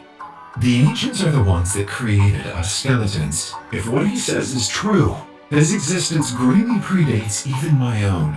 Knowledge of the ancients is almost non-existent, other than old legends and ruins of their lost technology. It was destroyed during the Age of Chaos. They abandoned this place long ago. My understanding is that the Preservers were created by the ancients themselves before leaving this moon. The Preservers were a special skeleton model whose purpose was to wander the land, taking account of major events that unfolded and preserve the history of it for if the ancients were ever to return. They were few and rarely seen. It is thought that during the fall of the Second Empire, they were destroyed or shut themselves down like so many other skeletons did. They haven't been seen in centuries. I see. Well, if I'm to go with you, we should head out soon. Right. I'm ready when you are. Okay, Fravatar, like we discussed, Tao and I are leaving with our friend and plan on returning in a few days. If everything pans out how I'm hoping, we'll be in an even better position against United Cities. While I'm gone, you're in charge. Take care of everyone, okay? Don't worry about it, boss. We'll be just fine here. Wouldn't expect anything less from you. Alright guys, let's head out. Rook, Tao, and Jinsei moved quickly as a small group. The town of Spring was their destination, and it wasn't exactly nearby, so they wanted to cover as much ground as they could. Tao was Rook's right-hand man, and he wanted them to make this trip together. With his skeleton legs, it wasn't like Tao was going to slow anyone down. Rook still couldn't believe Jinsei was with them. Jinsei was like a legend to him. If fate didn't bring them together long ago, things might have turned out very differently for Rook. And even though they barely knew one another, Rook felt a strong connection towards his skeleton friend, and any help to take on the United Cities would be greatly welcomed. The group traveled through the swamp with ease while Jinsei shared stories of its past. They didn't stop to rest at night and continued moving until the next morning. As they got closer to spring, Rook recognized this area from when he explored the Ashlands long ago. In fact, he was fairly certain that he previously visited Spring without realizing this was the home of the anti-slavers. His thoughts were quickly interrupted as they were jumped by a patrolling group of hostile men in strange uniforms. Jinsei called out, "Skeleton bandits," while drawing his fragmented axe. Rook and Tao quickly followed suit as the patrolling group converged onto them. The fragmented axe was even heavier than the falling sun, but Jinsei swung it with grace as blades collided in the heat of combat. While Rook and Jinsei were veteran fighters, Tao was still inexperienced in fighting multiple enemies at once. He had to fall back to make sure he wasn't severely wounded. Every swing brought more of the skeleton bandits to the ground until finally, the last one fell. Jinsei left out a laugh of satisfaction after the fight was over while the men patched themselves up. It was a minor interruption, but they continued onwards. The group traveled just a bit longer until they came up to a winding path up a tall mountain. As they rounded the final corner, they saw the guarded entrance to Spring, which was quite hidden from plain sight. Jinsei led them around towards the HQ in the center of town. They stopped outside the entrance and explained that Tin Fist was waiting inside by the entryway and that Tao should wait outside while Rook goes in to talk. They agreed, and Rook followed Jinsei, filled with anticipation. I'm Tin Fist, leader of the anti-slavers, and you must be that Rook that everyone's been talking about so much recently. From everything I've heard, I was expecting someone bigger. Funny. Based on everything I've heard, I didn't expect a skeleton so short. Ha! Not afraid to throw a punch back, I see. Good. Listen, word's been traveling fast about your new Raleigh and the army that you've built. Follow me. I want to talk with you about what I had in mind. I think you'll like it. My men are ready to march against the United Cities. I was planning on sieging Tangu's allies one by one and starving him out. Try to get him to surrender. That's an ambitious plan, Rook. But listen, that won't be easy. Tangu has a reputation for being an indulgent fool, but it's all for show. He's actually a brilliant tactician and relies on his opponent to underestimate him. If we are to work together, I know we can do it. But remember, Tangu might be the leader, but the nobles from each city have great influence over the United Cities as well. On top of that, while the Slavers Guild supports the United Cities, their resources are virtually unlimited. If your army's as strong as you claim it to be, you can focus on taking out each noble one by one like you're saying, and destroying any slave camps along the way. Meanwhile, my men cut off trade routes to remaining United Cities, limiting their supplies and intercepting their counteroffensive. My men excel at guerrilla tactics and catching the enemy off guard. I have no doubt that my men can take on any of the free cities. If they don't surrender, they'll be crushed. That's the spirit, Rook. This is exactly what we need to finally bring these bastards down. There's just one issue. Before we can begin, I need you to do me a favor. We've been trying to destroy the slave trade for a long time, but Tangu has managed to provoke both the Southern Hive and the Reavers simultaneously. Our spies couldn't figure out what he did exactly, but they both blame us, and they've been raiding my men constantly. We can't make a move and leave ourselves vulnerable. If you want to work together, I need you to help me take out the Queen of the South and Valamon, the leader of the Reavers. If you can do this for me, I will aid you on your quest to bring an end to the United Cities. You're saying you want me to use my resources to clean up your mess? Precisely, Rook. When my men attack the Reavers, we're ambushed by the Southern Hive. Anytime we counterattack the Southern Hive, the Reavers try to pillage us when we're vulnerable. They have us pinned down. They're both watching my every move, but they won't see you coming. Okay, I understand. I agree then. I'll help you with your problems, and then you help me. Got it? After everything I've heard, I knew I could count on you. Jinsi will escort you back home. He said he wants to fight alongside you instead of me. You should be honored. It's settled then. Farewell, Rook. I look forward to hearing good news from you next time we meet. Jinsei escorted the two men out the way they came. As they left, Rook updated them. As soon as they arrived back in New Raleigh, they would assemble their forces and march on the Southern Hive. While exiting Spring, Jinsei asked Rook and Tao if they would be okay with a short detour, saying it would only set them back about half a day. Rook was anxious to get back home, but he agreed, and instead of heading west, they traveled north. The land here was harsh and barren, and while their journey was quiet for the moment, it felt almost too quiet. Rook had the sensation that they were being watched, and he told the others to keep their guard up. Not long after, they were attacked by a patrol of Southern Hive drones. Tao charged in towards the Hivers while Jinsei and Rook approached from behind. The Hiver soldiers were no match 3 against 3. In a few quick swings, the enemy was taken out. Jinsei told them to keep moving. When you see a Hiver patrol, there are 5 more you don't see. They left immediately. Jinsei told them it wasn't much further. A few minutes later, they ran into another patrolling group, but these were Reavers instead. Rook now understood that Tin Fist had a good reason to need their help. It seemed like their enemies were all over this area. And while the Reaver patrol was much larger, the 3 samurai still cut through them with ease. Moments later, Rook's men were standing over a bloody pile of Reaver corpses. They tended to the few wounds they sustained in the fight and continued onward. It seemed like they were out of hostile territory, at least for now. They kept moving at a good pace, but it was starting to get late and the men were feeling tired.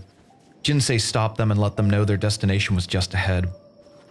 Jinsei led them around the bend of the mountain, moving more slowly and carefully.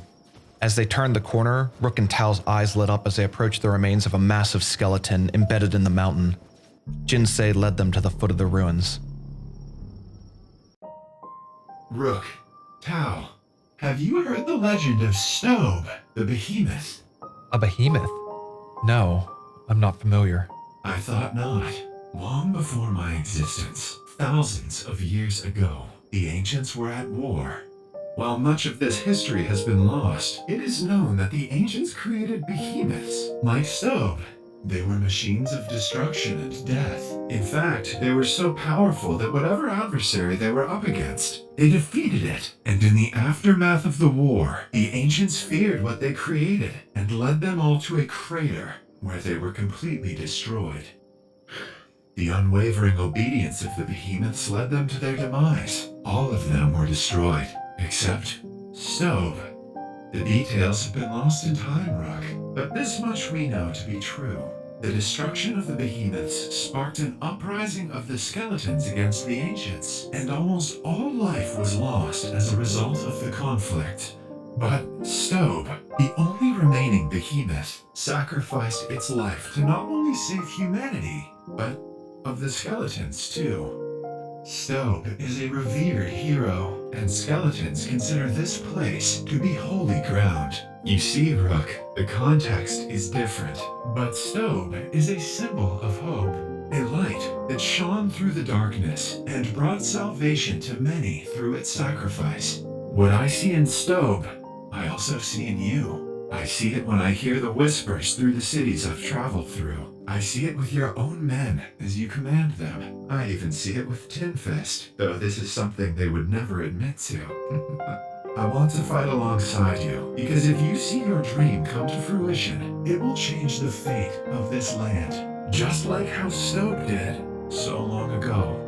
This is why I brought you here. Try not to forget this, Rook. While there will be much bloodshed, the fate of many helpless lives now look to you for hope. I'm sure you're both tired from the travels. Why don't we set up camp and rest before we depart? The men took Jinsei's advice and cooked meat and rested by a fire. It was peaceful for a brief moment of time, but the smoke attracted unwanted attention. Another group of Reavers attacked, so Rook commanded them to engage. The Reavers forced their slaves to fight with them and were starved and weak. Like many groups before them, they fell to Rook's blade in no time. Rook and Tao were able to rest for a few hours, but wanted to get moving before the sun rose. They put out their campfire and left heading west towards New Raleigh. The journey home was quiet and somber. Rook thought heavily on what Jinsei said and how this would impact everyone. He thought of his long-lost friend Hot Dog and his promise that they would one day change the world. Before he knew it, they saw the walls of New Raleigh protecting their home. Once Rook entered through the gate, he was going to rally his forces and march against the Queen of the South and continue to fulfill the promise he made to his friend so long ago. This isn't how I expected our campaign against United Cities to begin, but what we're about to do will forge an alliance that will seal our victory over Tangu. We don't have much information about the Southern Hive either, but if we can destroy their queen, the Hivers will become mindless drones and stop fighting the anti-slavers. Our platoon is divided just like before. 4 rangers, 3 runners, and the samurai guard clothed in solid steel. We'll establish a base of operations in Morn, then march against the Queen of the South. Ryan will stay behind to lead and defend New Raleigh from any threat, if necessary. He's one of the legendary 7 liberators, and I have no doubt that he'll protect our home in our absence. I'm counting on every one of you, just as you count on me. Together, we will succeed. Let's move out. This is the beginning of the end. Once the Southern Hive is dealt with, Velamon and the Reavers are next. Your days are numbered, Tangu. Soon, we'll be coming for you. The road to Morn was treacherous and littered with bloodthirsty beak things around every corner. Rook's platoon were far too large to sneak past them and had to stop to take care of any threat. Fortunately, their equipment was some of the best in the land. Ryan and Riven were more than professional, and wild beasts stopped being trouble ages ago. Regardless, they were careful with every beak thing and boneyard wolf pack they encountered and made sure to stick together. No soldier left behind. The boneyards were treacherous, but they had safety in numbers and overwhelmed the wild beasts. Once the path was cleared, Steve, the smallest skeleton soldier in the group, led the march as they continued to press towards Morn before nightfall. These warriors had already confronted the legendary Bugmaster and returned victorious. Confidence was at an all-time high. Rook was counting on this. Having high morale would be the key for their long-term goal of overthrowing the entirety of the United Cities, and the more victories they had under their belt, the better. As they got closer to Morn, they were confronted by another herd of beak things, then a massive pack of dogs. Bare swords slashed tendons, sabers cleaved necks. The battle was brief, as expected. They carved all the meat from the animal corpses for extra food rations for the journey to buffer their supplies. That was their final interruption before approaching the entrance of Morn, where Rook was already well known after dealing with that old gorilla problem. The town's patrol was surprised to see Rook's army all come in. The civilians weren't used to seeing such a large group of visitors at once. As they passed through the gate, Rook told the men to wait outside as he entered the bar to speak to its tender. He asked if there were any buildings for sale, since there were too many to stay at the small establishment. The bartender pointed him in the right direction, and they found a destroyed step house that would work as the perfect outpost for them between Spring and New Raleigh. Rook purchased the property for 9,000 cats, and they got to fixing.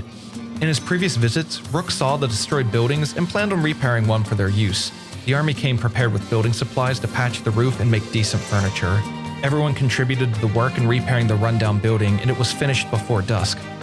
They didn't need anything elaborate, a few medical beds and storage for leftover supplies, plus any excess food reserves. After the beds and storage were constructed, Tao and a few of the other men injured during the travels rested. They were planning to depart the next morning. As the morning sky was painted scarlet by the rising sun, something felt wrong. The streets were too red with blood. Screams filled the air. By the entrance of Morn, there was a gargantuan beast slaughtering the town guard, an elder beak thing. Rook yelled for the men to assemble and take it out before it razed Morn to the ground. Clark was already caught in its path though and was left unconscious in a pool of her own blood. Purple held the line by the entrance long enough for the other rangers to fall back and the shock trooper samurai to slam it with blades. The liberators lined up around the giant beast and kneecapped its front legs. Yet the beak thing wouldn't stop. Rear its head back, whip crack it down, and knock a soldier unconscious for what felt like hours. It was causing massive damage to the men and they were dropping like flies. In fact, with every strike, about a quarter of Rook's men were hurt badly. They continued to fall one after another, and Rook realized that they had to fall back and let the rangers shoot it down before half his men were killed. The remaining samurai fell back, but continued to distract it enough to allow the rangers to get their distance. As they led one last roaring charge, the rangers were finally able to bring it down with a flurry of bolts. Agnew let out a victory roar while the men left still standing tried to evaluate the damage. The runners kept plenty of distance from the fight, and as soon as it was finished, they ran in with medical supplies to help the wounded. Rook's mindset quickly went from overconfidence to dread. Before they even left Morn, they were almost stopped by a single beak thing, but Rook's never seen an elder before. It was truly a fearsome beast. Miraculously, none of the liberators were killed by the time the dust settled, but many were severely injured. They tended to the wounded and dragged them to the outpost. It was going to take some time before they were all fully recovered. In the meantime, they set up some cooking fires and prepared all the meat they collected from the wild game before arriving at Morn. Rook didn't want to waste any more time though, and they left immediately. If they weren't there to help when the outer beak thing attacked, Morn might have been completely wiped out by a single creature. They told Rook that they were indebted to him. Again, Morn was the last safe haven for a while. Rook told them to be ready for what's to come next. After a full day of traveling, the liberators arrived in the Royal Valley. They didn't know where the Queen of the South was located, but Rook knew she'd be here. They found an open area in the valley where Rook told them to wait. He was going to sneak off and scout ahead. Rook felt very comfortable traveling alone. He was incredibly stealthy when he was by himself, and this is how he traveled for so much of his time before the founding of New Raleigh.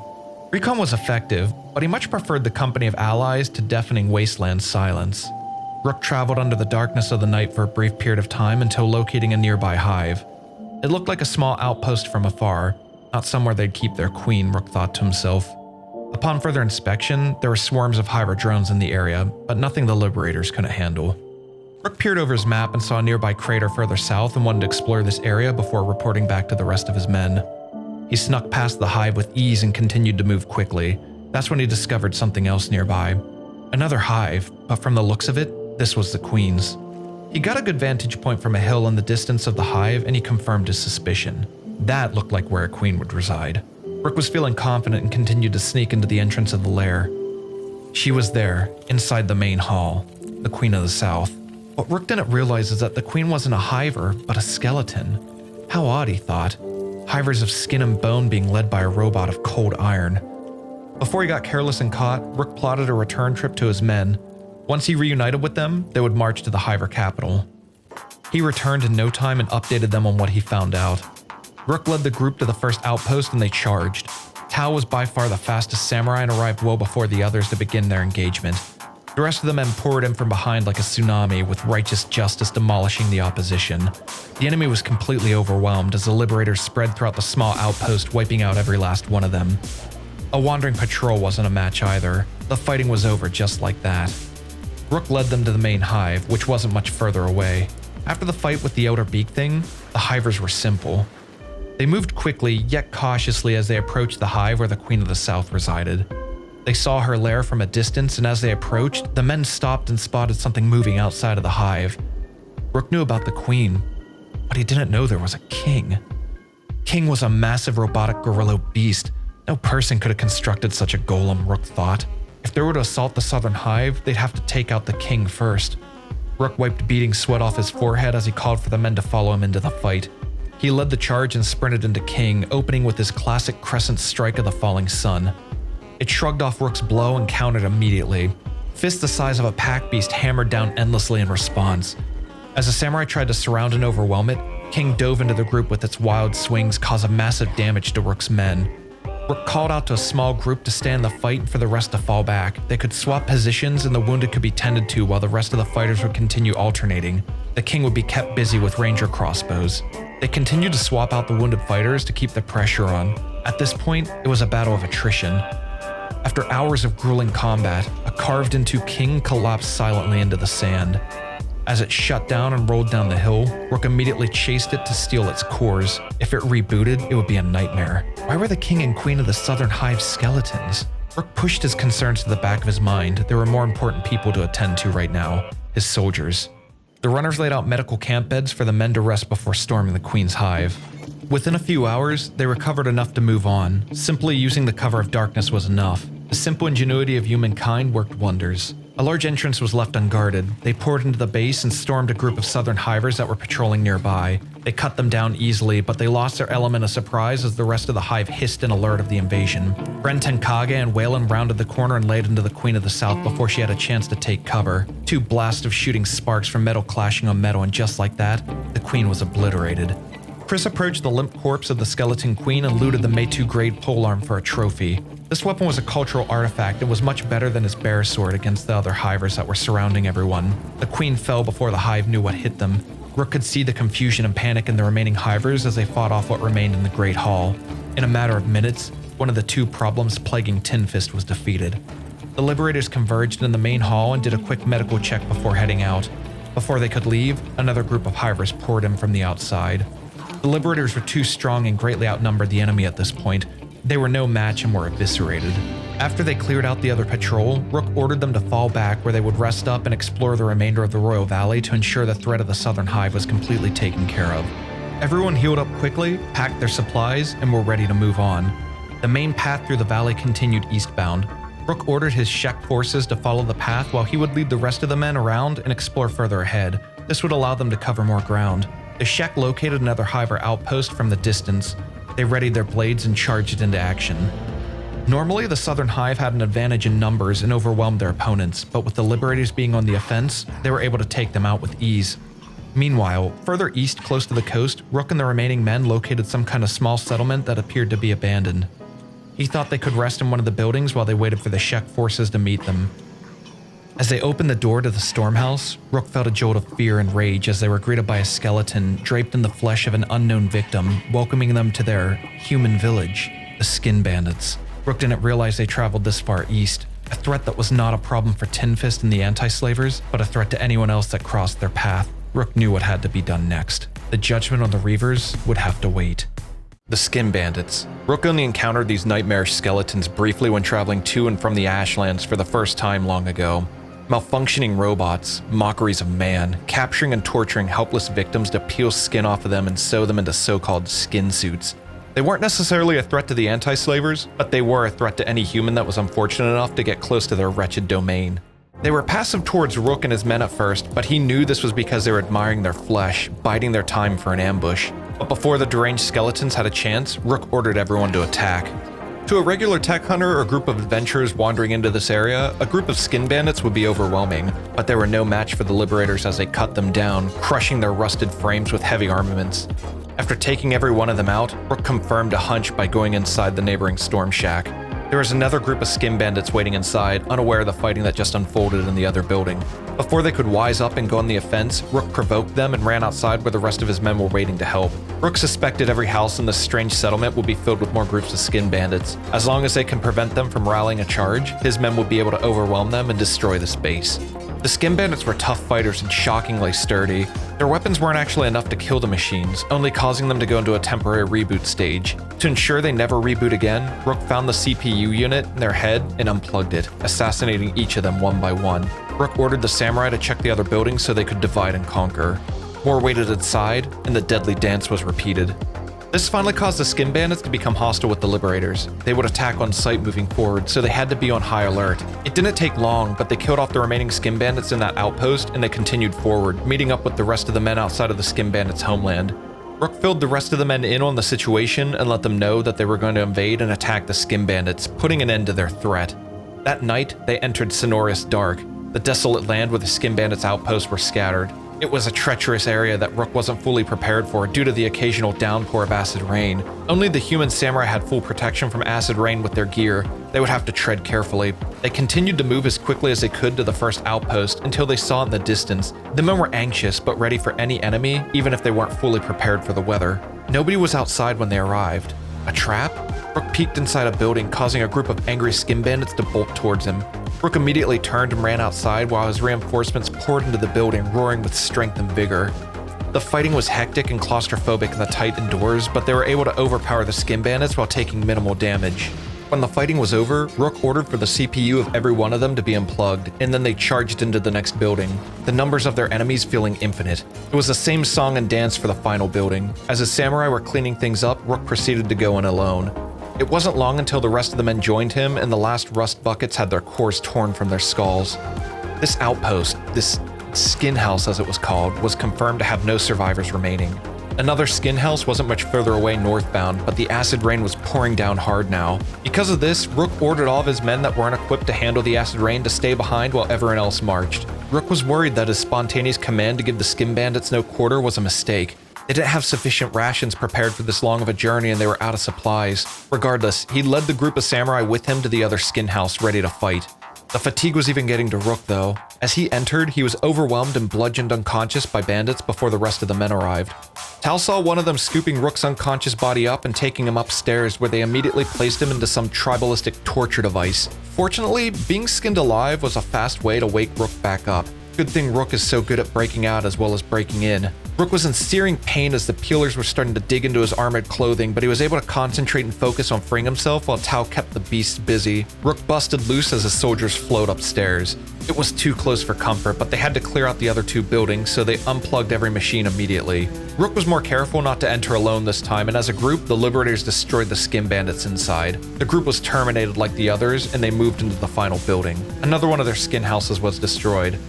The acid rain gave way to less fatal precipitation, allowing the Liberators to regroup. Rook suspected there was probably a main base of operations hidden somewhere too, but for now, the Liberators were too famished to fight more. If they continued at this rate, they would starve to death or be left for dead in hostile territory. The Skin Bandits' days were numbered, but for now, they had to return to Morn to resupply. They moved quickly, and by the time they made it back to Morn, they were starving.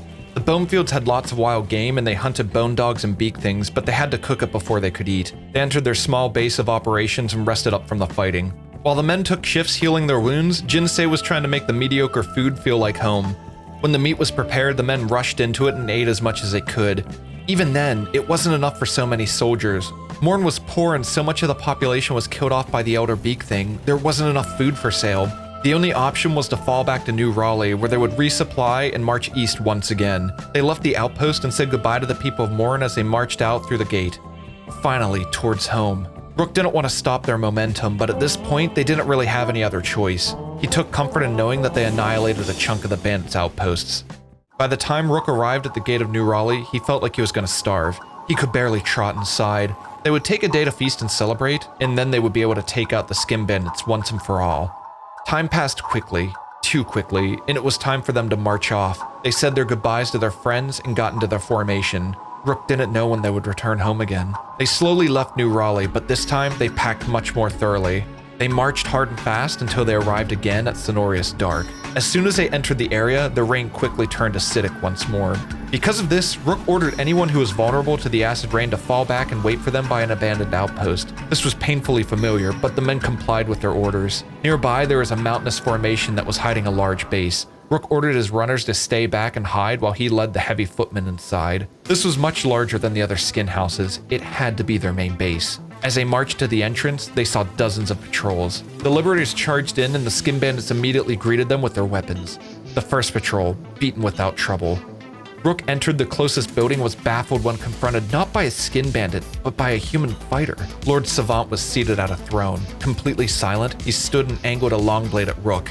Then, he stepped forth. Was he the leader of the skin bandits? Rook smashed his falling son into Savant, and once the fighting began, a swarm of skin bandits ran down the ramp to assist, but Rook's men let him keep it a fair fight. Rook's strength and sturdiness won out quickly. While the fighting continued and Savant lay on the ground, Rook dug through his belongings. He found charcoal sketch blueprints, how to make skin peelers. He didn't waste any more time and moved into the next building. The others charged in shortly after, and like every other time, their combined forces laid to waste to the skin bandits inside. The liberators had found a rhythm. It was finally quiet. The fighting ended and the men ensured that the plug was pulled on every skin bandit, shutting them down permanently. When they surveyed the headquarters, it appeared that there was not one skeleton left. There was just one final problem. Rook met with Tao in private, who was shouldering Savant. Rook, what do you want me to do with him? You know as well as I do that he's too dangerous to be left free. Right, but there aren't any pending bounties for him either. I don't think anyone knows about his existence other than the United Cities. I might as well say what we're both thinking. The solution's right here. You want me to peel him? Tao, have you lost your mind? What do you expect us to do then, Rook? Give him to a slaver for a few thousand cats? No one would ever believe that he's a warlord. Listen, I don't like this either, but the way I see things right now, there's no other way. I know you don't like having this kind of blood on your hands, but the alternative is to risk more of those skin bandits to rise up. For this man, this thing, it's a kindness. You go. Rally up the men and I'll take care of this. No, Tao, you don't have to do this. This is my decision. Let me take care of it. Let me take some of the burden of this war off your shoulders. Okay. Thank you, Tao. I'll meet you outside. Once Rook left, Tao placed Savant into the peeler and powered on the machine. Savant was completely quiet up to this point, and as it started to grind into him, he left out screams of pain. Tao took a moment to look over Savant. All he deserved was some spit on the ground. Savant suffered the same fate as hundreds of nameless victims before him, and was left to die alone in a peeler made from his own design. Tao cut up to Rook, and as they were leaving the top skin house, they caught a final patrol of skin bandits that were heading back to their home base, cut off by the liberators. From the look of things, there weren't any skin bandits left after this group, and any stragglers who were missed were without a leader that could organize them. The skin bandits wouldn't be a threat anymore. Rook's forces obliterated them, and now they could focus on the next threat, the Reavers. They went back to the abandoned outpost where the rest of the samurai were hiding. Rook updated the men and let them know that they would now fulfill their promise to Tin Fist. Valamon was next. Once that was completed, they would have the cooperation of the anti-slavers and launch an all-out war with the United Cities. They traveled north into the crags, where they previously located a Reaver camp. Rook didn't know where Valamon was located, so they would search all around and slaughter the slavers that dwelled in the valley. They arrived a few hours before sunrise and took advantage of the darkness of the night. No one ever expected steel-clad samurai to be as stealthy as the liberators. When the men were in position, Rook ordered the rangers to attack the gate guards, tricking them to draw them out. As they lined up, the Reaver soldiers spotted the crossbows arming and ran towards them. Only one of the Reavers got in melee range. Before he was able to strike, a final shot blitzed him in the chest and the rest of the Liberator forces charged onto him. As he was crushed by the force of the men and collapsing to the ground, the samurai let out a battle cry and charged towards the camp. A few more soldiers came out to witness the chaos. There weren't enough Reavers to stop them from flooding into the base, spreading out and killing any hostile Reaver they could find. Their base wasn't densely populated and Rook's men overpowered them quickly.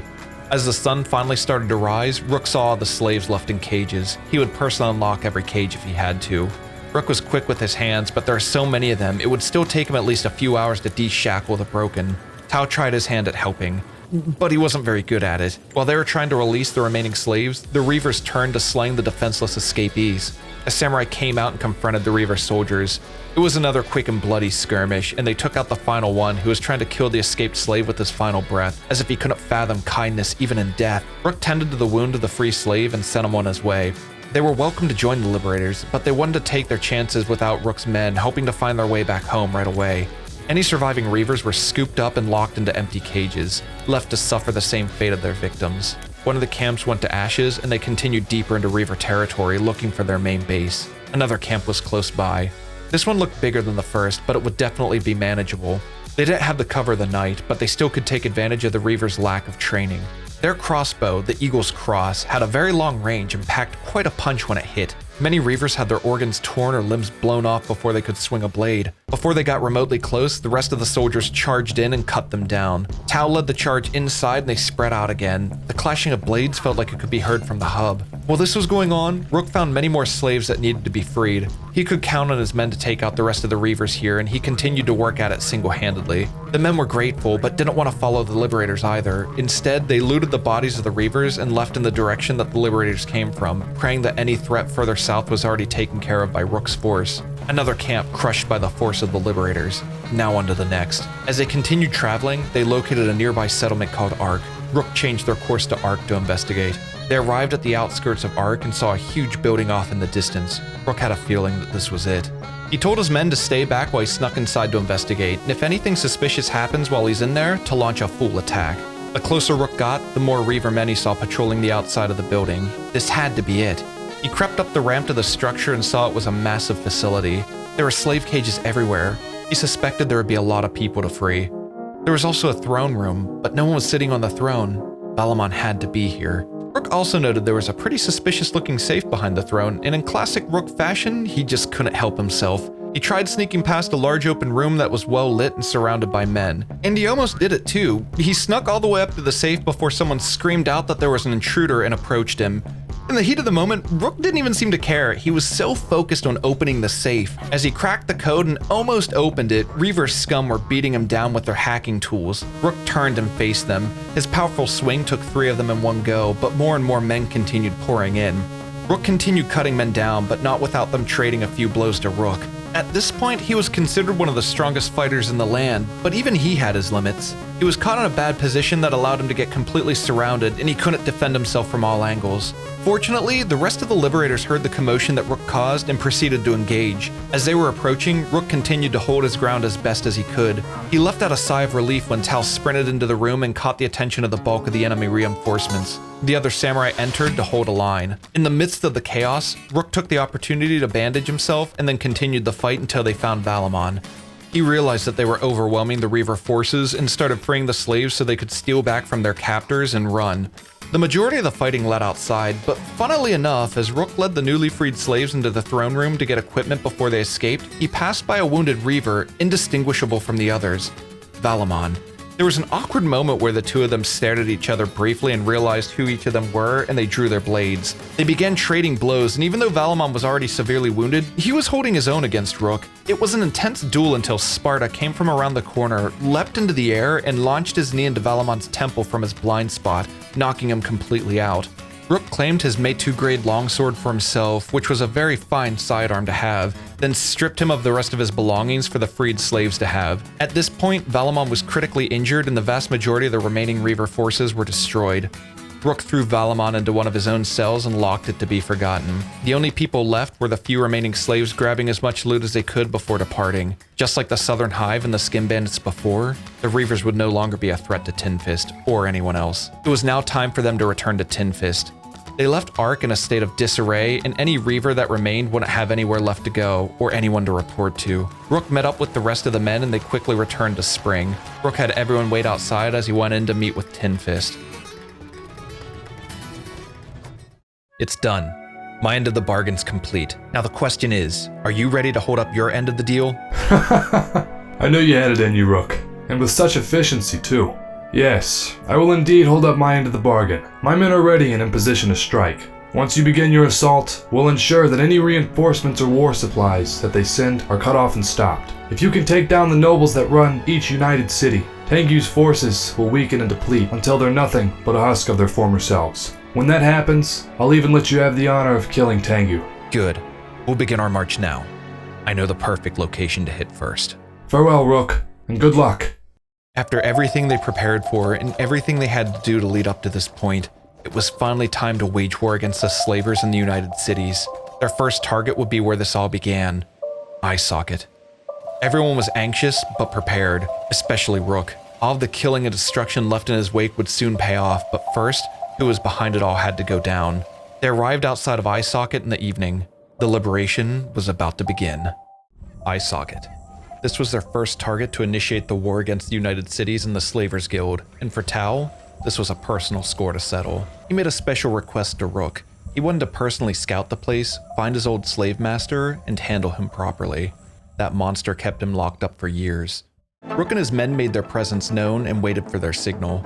It wasn't long until Tao drew the blood of the slave boss and dropped his security in a flurry of slashes. Rook heard the commotion of the guards and led the liberators in a charge. His men met the gate guards and Rook's falling sun crashed down, shattering the bone with sheer force alone. They quickly overwhelmed the soldiers, and the samurai continued to storm in through the gate. Rook followed the others inside, but he could see the fear in the eyes of the wicked. They knew that today was their day of reckoning. The local bar was cleared out, except for any innocent drifters, bystanders of the coming storm. Rook met back up with Tao to check on him before moving on. One of the slave bosses futilely tried to crawl away, so Rook gave him a little boost. Just like the Reaver camps, Rook found many slaves here that needed to be released. He took as much time as he needed to break every one of them free. No one left behind. They saved the nobleman's house until the end. It was at the end of the slave camp, away from the main square. Rook picked the lock and led all the slaves inside to confront the owner of Eye Socket. The panicked guards finally came out to confront Rook, but were greeted by a storm of liberators that filled the house up like water being poured into a glass. The fighting was hectic, but brief. The slave master noble had his heart pierced, his men hacked down. It took Rook the rest of the evening to free the remaining slaves. Once he was done, the men rallied up and left Eye Socket, or at least what remained of it. It stunk of blood and death, a gift for the rest of the United Cities and their allies. All of the slaves that were freed thanked the liberators and continued on their way. This time, as they continued to their next destination, one of the freed slaves stopped to thank Rook and decided to join them on the spot. Her name was Moo. Rook let her know that this would be a dangerous journey, but she didn't care. She said she could help as long as she could breathe. Rook didn't mind and had her fall in line with the runners for her safety. East from Eye Socket was a farming village. To defeat their enemy, they would cut off their food supply first. It was all classic wargame tactics. They marched through the night without stopping to rest. Word would spread to the United Cities soon, and they would be more prepared. Time was on their side until sunrise. The farming village came into view in the early afternoon. The liberators stopped in front of the gate and were greeted by an angry slave master. The arrogant fool approached them while spouting profanities. Not the brightest idea when you're staring down several dozen samurai. The unfortunate issue for the slavers is that they were outnumbered 5-1, at least. They did have harpoon turrets by the gate though, which could cause serious damage if ignored. The samurai focused on those first and then razed the farm to the ground. It was a small outpost and was finished in no time. Rook rallied the troops and they continued on their warpath. Their next target was Brink, the first of many United Cities. The desert and surrounding areas were easy to travel through. The liberators were skilled at surviving hot climates by now. Rook ordered them to follow his charge and took them by surprise before they knew the liberators were even there. The soldiers inside the walls of Brink saw their comrades being massacred outside, and before they had time to gather themselves, it was too late. The liberators separated the wheat from the chaff and the innocent from the armed. Rook found the house of the noble leader of Brink, Lady Sugi. She made eye contact with Rook and let out a panicked cry for her guards to help. Rook hated the type that couldn't even fathom fighting their own fights. Before the guards could even react, Rook flew into her with his longsword. His samurai stopped her guard envoy from intervening. She was beaten and collapsed to the ground, hardly alive at this point. Rook called for the newly freed slave, Moo, to enter the room and change out of her slave clothes. Lady Sugi had no need for her wealth anymore. Like Eye Socket and the slave farm before, Brink fell to the liberators in no time, and Lady Sugi was dead. Before they moved north to the Great Desert to attack the remaining United Cities, Rook ordered the men to travel west. They would destroy everything the United Cities and Slavers Guild owned, starting from the outside, moving in towards Tangu. Khatun was their next target. They arrived at dusk and waited until nightfall to strike. They breached the gate and punched their way up to the city's heart. The men defended Rook as he kicked in the front door of the house of the nobleman leader, Lord Shiro. Lord Shiro was completely oblivious to the fighting outside and confronted Rook, demanding that he kneel to him and ask for forgiveness for trespassing. Rook answered his demand with a whistle, and Lord Shiro's eyes widened as his personal guard was swarmed by Rook's iron bulwark. Amidst the fighting, Rook kept his focus on Lord Shiro and pummeled him with his longsword. The frail nobleman couldn't stand the raw force and gashing blows for long. After cleaning out the rest of Khatoon, Rook found that Lord Shiro crawled into his bed and was cowering under his sheets like a child. His arrogance angered Rook, and he grabbed him from where he lay and left the city. The Bonefields outdoor were plagued by beak things. Perfect. Rook snuck into an active nest and tossed Lord Shiro to the ground for him to take his final rest. Rook ran away at breakneck pace, the screams of Shiro drowned out by the roars of wild beasts. Shiro's bones would be laid to rest among those of common men, a fate far worse than death in the eyes of a man like him. Khatoon had fallen. A slave market was close by and was marked as the next target. The rain was falling while the sun fell. The liberators leered in at the slave market, and on Rook's command, they charged. The liberators perfected their swarm and destroy battle strategy. While they fought a good fight, Rook would use the distraction to locate the home of the noble leader and break into their home. Upstairs, the slave market master slept peacefully while his men were being slaughtered. Rook charged upstairs, but was caught by the slave master's guards. They tried to block the entrance to the second floor, but Rook held his ground, deflecting blows with his short sword while keeping his focus on the slave master himself. The slave master snuck through a hidden door into another room, trying to separate himself from the fighting, but reinforcements came to Rook's aid while he cornered the slave master and proceeded to beat him down. Rook went out to the slave market square and began liberating alongside his liberators. As they finished releasing all the slavers, a patrol of anti-slavers arrived to help escort the newly freed survivors to safety. They left a report with Rook before leaving, letting him know that through the chaos of the war, they've successfully been stopping supplies and reinforcements from moving through the Great Desert. Rook thanked them for the update and rallied his soldiers. Some of the freed slaves stuck with the liberators as they continued west towards Clownsteady. Like the other cities, the liberators crushed it so easily it wasn't even worth mentioning. Next was Drifter's Last, which was a short distance south. Drifter's Last was bigger and more heavily fortified. The city guard saw the liberators coming from a distance and met them in the outskirts of the city, hoping to fend them off before they could enter and wreak havoc. Unfortunately for them, their attempts were futile. While the fighting waged on, one of the Hiver runners, Green, was critically injured. Ruka found him laying in a pool of his own blood and ran over without a word. She told him to calm down and hold tight. He asked her his condition.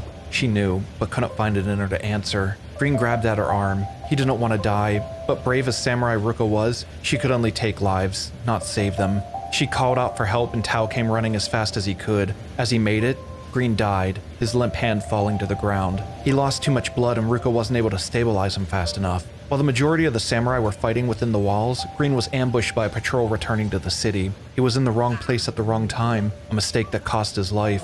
Tao informed Rook of the casualty and he cried out in anger. He hoisted the noble knight over one shoulder. In the heat of the battle, Lady Marin, the leader of Drifter's Last, was caught in the crossfire and unceremoniously dropped. Another victory for the liberators, but the loss of Green was heavy on everyone's hearts. The United Cities outside of the Great Desert were destroyed, and they would have to travel east again to finish the fight. But they were closer to their home and would use this time as an opportunity to recoup from the fighting that they endured so far. Rook continued to carry Green. He felt that Green's death was his fault, and if he couldn't protect Green in life, he'll at least honor him in his death. The sun set as they left the ruins of Drifter's Last. The destruction of the United Cities would continue soon. The men gave Rook his space. They knew he was upset about Green and could tell that he wanted to be left alone for a bit. It was a quiet return trip to New Raleigh, but the residents of their home were glad to see them back, but heartbroken to find out about Green's death. Green would be sent to the afterlife like a true warrior, as suggested by the Shek Strike Force. He might have been a runner that was not directly involved in combat, but he was a liberator. Even the farmers and tailors were liberators. A crematorium was built in the outskirts of New Raleigh's walls.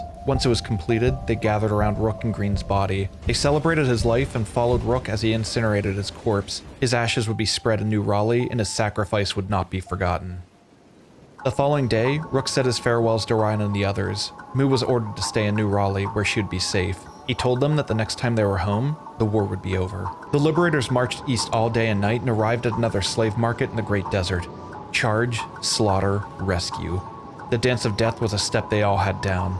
It was the same cadence each time. By the time the city or slave market would realize what was happening, the liberators would already breach the gate and spread through the city like wildfire, hunting down anyone foolish enough to fight for the United Cities. Once the opposition was crushed, they would find where the slave master noble leader resided and unleash their full fury on them. They were the ones that ran the Slavers Guild in United Cities, after all. Slave Mistress Wren didn't stand a chance and was critically injured before her guards could even attempt to intervene. When she was killed, Rook did his usual routine of liberating all the slaves, but something was amiss. The samurai were distracted, and John Conroy was ambushed and killed outside of the market walls. He stayed behind while the other runners were providing provisions to the samurai. When Kamikaze and Sir Gawain returned to him, it was too late. Sand skimmers were quicker than him. Purple collected his body and returned to Rook to break the news. Many lives saved and freed from slavery, but at the cost of one of their own. Rook couldn't believe how careless he was. Another casualty so soon, and one that could have easily been avoided. John Conroy couldn't get the same send-off as Green, but Rook promised that he would honor his death, but first he would unleash his wrath on Heng. He ordered Purple to carry John Conroy with him, and they left the slave market. When they were well away from the slave market, the newly freed slaves thanked the liberators and split off on their own, except for one man named Little, who wanted to fill the shoes of the fallen. The army crept through the valleys outside of Heng, keeping them hidden from detection from the city's patrols. He ordered Steve, Joe Allen, and Sparta to stay behind and keep them safe. He refused to let his powerful facade overtake his insight again. The 3 samurai guards bid farewell to the rest of the liberators, and the attack on Heng commenced. Every building was raided, and innocent bystanders were spared while every United States soldier was killed on the spot. Another noble house was invaded, and Lord Yoshinaga tried to defend himself the best he could as Rook blocked and shrugged off the attacks of his royal guard. He bought enough time for the others to storm the place and demolish the opposition. Connected to Heng was the Traders Guild HQ. The liberators crossed the metal bridge into their territory and continued the war. While the samurai guard was cleaning up the remains of the enemies outside, Rook made his way into the HQ where one of his other targets resided. Upstairs, Yamdu slept while his men were being butchered, a sight typical of the wealthy elite. It wasn't until Rook stormed into the barracks with the intent to kill that Yamdu jumped up and tried to flee. Rook tripped him with his longsword as he passed and fought the guards that were trying to surround him. Yamdu was cut off by the other liberators and killed before he could even make it to the first floor. Rook spat at the ground where he saw Yamdu's corpse. He tried to deceive Rook long ago into betraying Asada and the Shek Kingdom to help the United Cities. Heng and the Traders Guild HQ were defeated, and another one of the United Cities fell to the liberators. The army marched outside of the city, and Rook informed the men that they would take some time to rest and bury John Conroy here. Rook lamented the fact that he wasn't able to protect his runners, and while being buried in the great desert outside of Heng seemed like an unknown burial ground, Rook promised that once the war was over, they would make his grave a memorial for the great war that he died fighting in. For now, his sword was left as a gravestone at the top of a hill overlooking Heng. Rook promised that his death would not be in vain and slowly walked away, returning to his men. When Rook returned, he informed Yellow Horse that he would be leading the Shek strike force separately from the rest of the army and split up. The main Liberator force would march north towards the city of Stoke, while the Shek samurai would go south to Tangu's vault. He bid them farewell and took off. Yellow Horse let out a traditional battle cry to the other Shek, and they began their march southbound. Once Tangu's vault was destroyed, the Shek would travel north and meet back up with Rook. The Shek were like a fleet of guerrilla and stormed Tangu's vault without any issue. Even without the majority of the Liberator forces, they were able to easily hold their own against the vault soldiers, killing them off one by one. With that being said, the fighting was still long and grueling. The Vault Warden was a surprisingly skilled fighter that continued to support his men and hold his own for a long time. It didn't matter though. His endurance couldn't outlast that of the Shek, and he fell with the rest of them. The vault was more of a secluded prison more than anything else, and while the Shek weren't masters of picking locks, they were able to smash the prison cells open and free all the captives. It was nightfall by the time they were leaving Tengu's vault, and Rook's force had just arrived outside of Stote. They led the freed prisoners outside and began to travel northbound right away. Most of the prisoners thanked the men and left, but one Shek prisoner was inspired by the strike team and joined them on their march north to help continue fight against the United Cities. Back in Stote, Rook began the fight against the gate guards as they prepared for another skirmish. The nobleman's house was breached, and Rook initiated the fight against Lord Naba, but Rook's wounds from all the fighting and his exhaustion were finally catching up to him. He fell back while the rest of the liberators finished fighting Lord Naba. When the dust settled, Lord Naba was laid dead on the floor of his home, and Stote was ashes. Another slave camp fell, and Slave Master Hagel was eliminated. The next city to fall would be Shobatai, which was a short distance north from their location. Shobatai. Barely worth mentioning, and its master was killed like the others. Port North was the final northbound location until they traveled east, destroying the remaining cities on their way to Emperor Tangu. They fought their way inside, where Lady Kana fell like the rest. The final city that stood before Tangu and Heft was the port city of Bark. Rook rallied the liberators, and they marched east. Tinfist's men must have been doing their job well, because there were no reinforcements or patrols trying to ambush the liberators as they marched on. Because of their support, Rook was able to focus on destroying the noble lords from every slave camp and city without issue. They arrived at Bark that night, and Rook reminded his men that this would soon be over before charging in again. The Liberators were some of the strongest fighters in the land, but even they were beginning to get worn down from the non-stop traveling and fighting. They were able to break into Lady Sanda's residence and destroy her like the rest of them, but they were hurting badly and needed to rest before they began their final confrontation. Lady Sanda's corpse was tossed into the sand where it would rot with the rest of the fallen soldiers of Bark. They took some time to heal up and mend their wounds, but the time had finally come to march to Heft and finish the war once and for all. The Liberators made camp on Heft's borders. The men held their position, waiting anxiously, but Rook just stood there in silence for a good while. It made sense. Inside was Tangu, their final target. Once he was defeated, the United Cities would be dissolved, and there would be a world without slavery. It could pave the way for a better future. After a long moment of reflection, Rook called out to his men to attack. With one command, they charged. Let's finish what we've started. Rook led the charge into Heft and met the gate guards with his falling sun drawn. His strength was superhuman by now. Common men couldn't even block his downswing. Blood made sand red as the rest of his vanguard caught up to Rook and swarmed like carrion flies. As they entered the city, Rook found a nobleman's house outside of the Capitol building and swooped in like a falcon hunting its prey. As he went, he witnessed Heft more desolate than what he recalled from his last visit. Many of the civilians likely fled when the Liberators began their assault. The door blasted off its hinges, men charged at Rook. They knew his arrival was inevitable, and the shaky voices couldn't hide their fear of their judgment day. 4 against 1, in close quarters, but Rook was still able to deflect blows with his longsword while swiftly counterattacking at every opportunity. Their weapons barely registered against his skin nowadays. He didn't relent until Tao caught up with him to finish them off. Rook burst outside and called the Liberators to follow him to their main target, Tangu. Rook was certain he'd find him in his throne room. He was too arrogant to hide. The few remaining soldiers were ready for Rook and stood their ground as long as they could.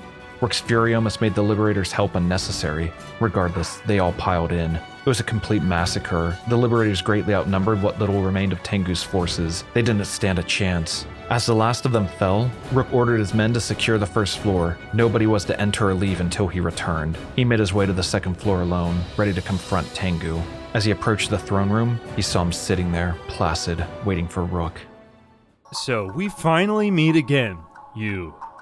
I shan't honor you by uttering your name.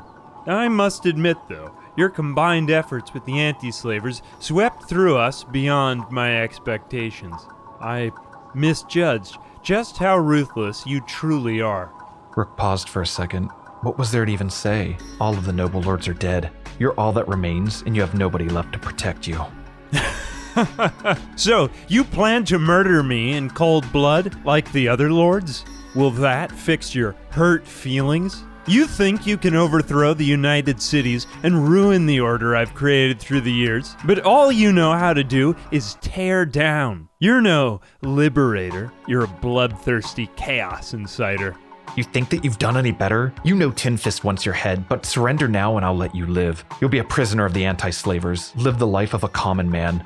There's so much potential. I have many loyalists. Leaving me to rot in prison or killing me is like taking 1 grain of sand from a desert.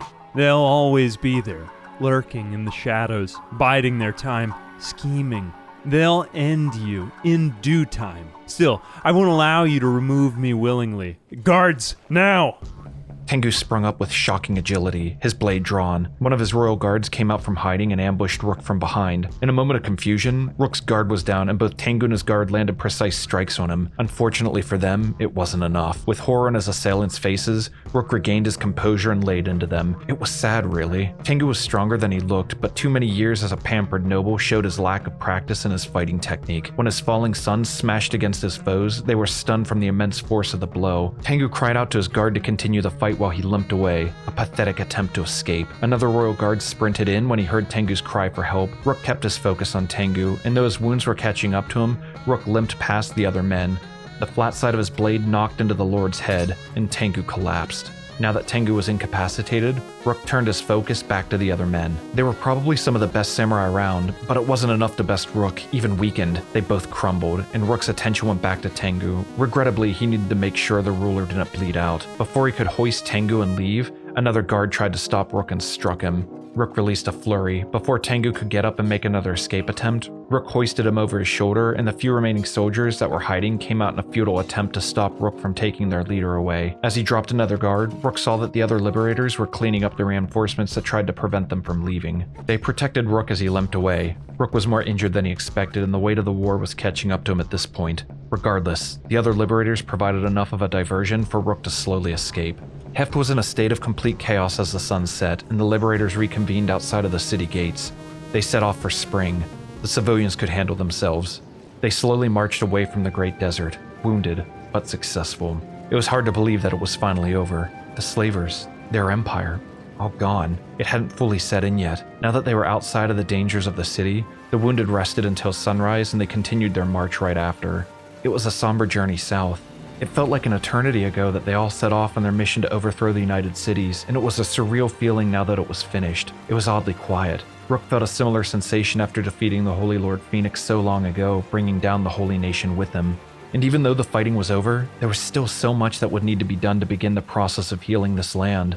They arrived outside of spring in the evening. Rook asked Tao and the others to wait while he delivered Tangu to Timfist. It wouldn't take long, and when he returned, they would journey back to New Raleigh and begin their preparations to rebuild in the east. Rook carried Tengu's limp body inside. The very Lord Tangu handed him for a cash reward like he was a common bandit. Timfist greeted Rook at the entrance and congratulated him on their combined efforts to overthrow the United Cities, but was called into a meeting, so he asked one of his men to take Tangu from Rook and place him in a prison cell. Rook would talk with Timfist shortly, but first he went to Tengu's new home.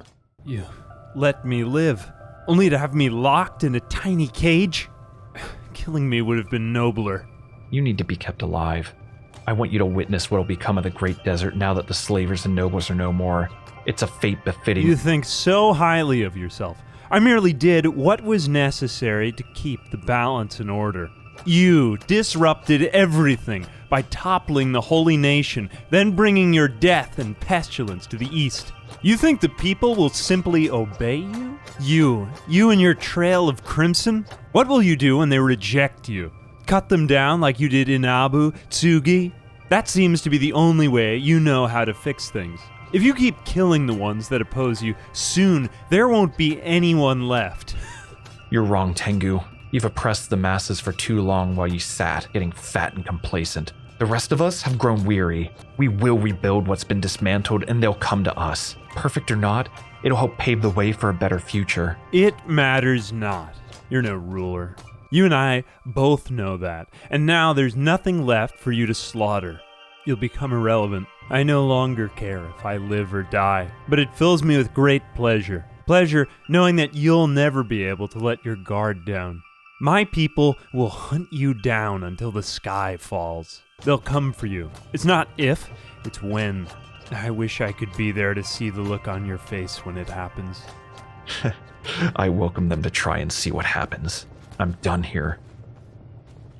I wish that I could celebrate this momentous occasion with you, but I'm afraid we have some bad news. It's Cat Lan, Rook. My scouts reported unusual activity in the Ashlands ever since we began our assault on the United Cities. I asked for constant surveillance since then, just to see what Rustbucket is up to. The scouting party returned just now and confirmed my fears. Cat Lan is mobilizing a skeleton army to march out of the Ashlands. What? Why now? Why now? Why now? Rook, this is the perfect time to march against us. The Holy Nation has been overthrown. The United Cities were just destroyed, and our forces are all weakened from the fighting. Cat Lan must have been biding his time, waiting for the perfect opportunity to take back what he thinks is rightfully his, while everyone is vulnerable. I thought this was actually over. Foolish of me. We can't let Cat Lan leave the Ashlands. We have to cut him off. Agreed. What do you propose?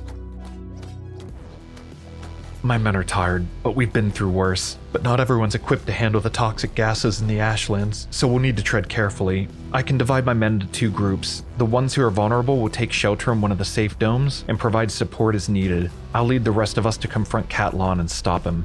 That's a good plan, Rook, but we aren't letting you take this fight alone. These three are my best scouts, good fighters who know the Ashlands better than anyone else. They'll be by your side. Don't lose hope. If we can stop Cat Lan now, nothing will be able to stop us from building a better future. I'm counting on you, Rook. Don't let me down. Rook left with Timfist's reinforcements and met back up with Tao. He broke the news of the threat of Cat Lan and the army that's being gathered in the Ashlands. Tao let out an exasperated sigh and said they could break the news to the rest of the Liberators together. One final battle to be fought. At least that's what they hoped for. Coincidentally, Tengu's mask was exceptionally good at providing protection against the toxic gases in the Ashlands. Rook didn't like to don the royal mask that he just plucked from Tangu a day prior, especially given its symbolism, but it was better than suffocating while they traveled through the desolation. Tal laughed at how ridiculous Rook looked, but agreed it would help keep him protected. All of the skeletons in Shek were grouped with Rook. Humans were tenacious, but not as good at ventilating the poison ash of the southeast as they were. The rest would stay in a separate group and take shelter in one of the Ashland domes after one was conquered. Because the skin bandits were long gone, it was a straight shot to their destination. Rook led his troops as quickly as they could march and saw the land of ash before him. He felt an uneasy sense of nostalgia coming back here. The pouring rain came to a sudden stop and ashes lightly fell around them like powdery snow. Some of the crew had never seen snow before. It was nice to still get moments where they could enjoy themselves. It was much more quiet here. Too quiet, but they pressed on. Rook arrived outside of the closest Ashlands dome and rested for a moment while the rest of the men caught up. When they were all grouped up, Rook ordered a charge directly into a group of skeletons working hard on what looked like an assembly line. There weren't too many in here. They certainly weren't samurai either. The rest of them must be grouped up somewhere else. Rook had a realization and ran to Yellow Horse, found shining the Paladin's cross once wielded by Lord Phoenix. Rook asked him to swap weapons, as the Paladin's cross was specialized in hacking apart skeletons, and he would need every advantage he could get. It pained him to hand his trusty falling son over, but Rook was a master of everything from clubs to naginatas nowadays. He knew this was the right call. He told Tao to stay put with the second platoon inside the dome where they would be safe and left with the others immediately. He didn't want to waste any time and knew what came next. Rook ran ahead of the others, rounded the corner, and saw the dome where he suspected Catlon was located. After everything they'd been through, this would be their strongest enemy yet. Rook was nervous and tired too. He just wanted it to all be over. He took a moment for the others to catch him and soaked in the view. There is a beauty to this place, the same type you feel looking at fresh snowfall at the crack of dawn. They suspected that the majority of Catlon's forces were gathering here. Rook called out to his liberators for one last charge and took off running. As he began running down the ramp, he stopped dead. Dozens of skeleton soldiers turned towards him. Fighting in the open would give them the advantage. A swarm could overtake even a skilled force. When Rook met with the others, countless skeletons were charging at them with their weapons drawn. The liberators let out a battle cry as steel clashed against steel. Oil spilling from the skeletons gushed like blood of men spilling onto the soft ashen ground all around them.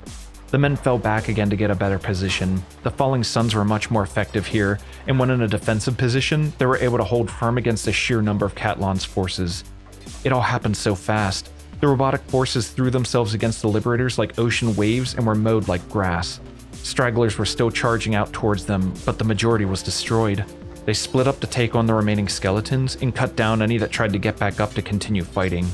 Most of the liberators poured into the dome to fight the remaining forces within, while Rook stayed outside to keep an overwatch on things.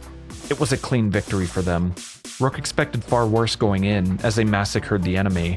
Now all that was left was the true threat, one of the most powerful fighters in the entire land. Rook told Jinsi to wait with the others and bid them farewell. For this was something that Rook needed to do alone. Rook felt the tension rise through his body as he made his way into Catlon's lair, prepared for his confrontation with this legendary warrior. It was time to end the fighting once and for all. Catlon, I've crossed deserts and ash just to look you in the eye. You know why I'm here. You are bold, fleshling. Few approach my domain willingly. Speak your purpose before I atomize your bones. You're assembling an army, reawakening machines that should have remained buried. I've seen your outposts. They're no longer silent. You mean to assemble your armies and march beyond the Ashlands? And why shouldn't I? The world was forged for order, and I am its architect. Flesh and bones have squandered it. It's time the world remembers the discipline of steel. That discipline burned cities to ash. You lost control of your own legacy. The world rebuilt without you, and I'm about to help reshape the order of this land for the better. You will not interfere with this. You speak of rebuilding, yet the Fleshborn still war over scraps. Their empires rot before they rise, just like this little game of war you've been waging, weakening the pathetic humans and paving the way for my reunion. My machines do not falter. I will bring order, even if it comes through fire and flame. Order without freedom. That's just another prison. We slaughtered your thrall puppets with ease. The only way you leave today is when I carry your limp body out of here and throw you in a prison cell to be reunited with your old friend Tin Fist. So you've come to confront me alone? I would commend your honor if it weren't so foolish. You would dare stand against inevitability? I've stood against worse. Legends say you're the strongest warrior to have ever walked these lands. I need to know if what the legends say are true. I need to be the one that delivers you to Tin Fist. I've watched friends bleed and even perish so people could choose their own fate. If that means standing in your way, well, so be it. Once I annihilate you, I will single-handedly dismantle the rest of your samurai. My full force has not yet been assembled, and when you no longer stand in my way, I will lead them to finish what you started and reclaim what is rightfully mine to rule. You will fail. Maybe. Maybe one day I will, but not today. Katlan sprung from his throne lightning fast and thrust his May 2 grade falling sun down towards Rook even faster. But Rook was prepared and parried the attack and struck Katlan in retaliation. This didn't seem to slow Katlan down though, as he continued a fierce barrage of attacks at Rook, and for a fraction of a second, his guard was down and Katlan smashed his weapon into Rook's face. He regained his focus and landed another strike on Katlan, but the legendary warrior seemed unfazed, even from a powerful attack from Rook with a May 2 grade weapon. Even after another strike on his shoulder, Katlan persisted like it was nothing. Another swing bypassed Rook's defenses, knocking the wind out of him from the impact, but he was able to regain his focus quickly and continued trading blows back and forth. Even blocking the attack, Katlan's blade smashed into Rook's body, and then another one. Rook was barely conscious for a moment, and for the first time in a long time, he was afraid he might lose. But he remembered everything he was fighting for and what was waiting for them after. His grip tightened and he mustered up all of his strength to continue fighting. They continued the duel for what felt like an eternity, each slipping past each other's defenses every now and again. All that could be heard from Katlan's throne room was the sound of steel clashing against steel as they continued a masterful dance of death against one another. It was a battle of endurance at this point, and Rook was running out of steam. Channeling everything that he had, Rook was able to smash the Paladin's cross into Katlan, and then again immediately. That's when he saw it. Katlan's swings were suddenly slower and more predictable. The double strike did more damage to him than Rook initially realized. Predicting the next strike, Rook blocked the attack and launched one final blow that finally took down the fearsome samurai warrior. It was over. It took everything Rook had not to collapse from his wounds himself, but he caught his breath, regained his composure, and stripped Katlan of his weapon and armor, taking the master-crafted falling sun for himself. His men would retrieve the Paladin's cross later. For now, Rook carried the limp body of Katlan outside, where he would reunite with the others. There was nothing left standing in their way. With this final fight, no other force or opposition would be able to threaten what they worked so hard to build with the Shek Kingdom and the anti-slavers. The thought of what came next was the only thing keeping Rook from collapsing from his wounds and exhaustion from the fight. Jinsi cried out as they met up with Rook. They stood in awe at the aftermath of the battle they could only hear from the halls of Katlan's lair. Jinsi congratulated Rook and advised them to regroup with the rest of their platoon and deliver Katlan to Tin Fist to deal with, after resting of course. Once Rook had a few hours to recover from the fight, they left together and slowly made their way to the others, and together they went back to Spring, where Rook would complete their final task. Rook slowly made his way inside of their HQ, smirking as everyone around him stood in awe of the prize slung over his shoulder. Katlan, once known as the most feared warrior to have ever walked these lands, now another victim who crossed Rook's path.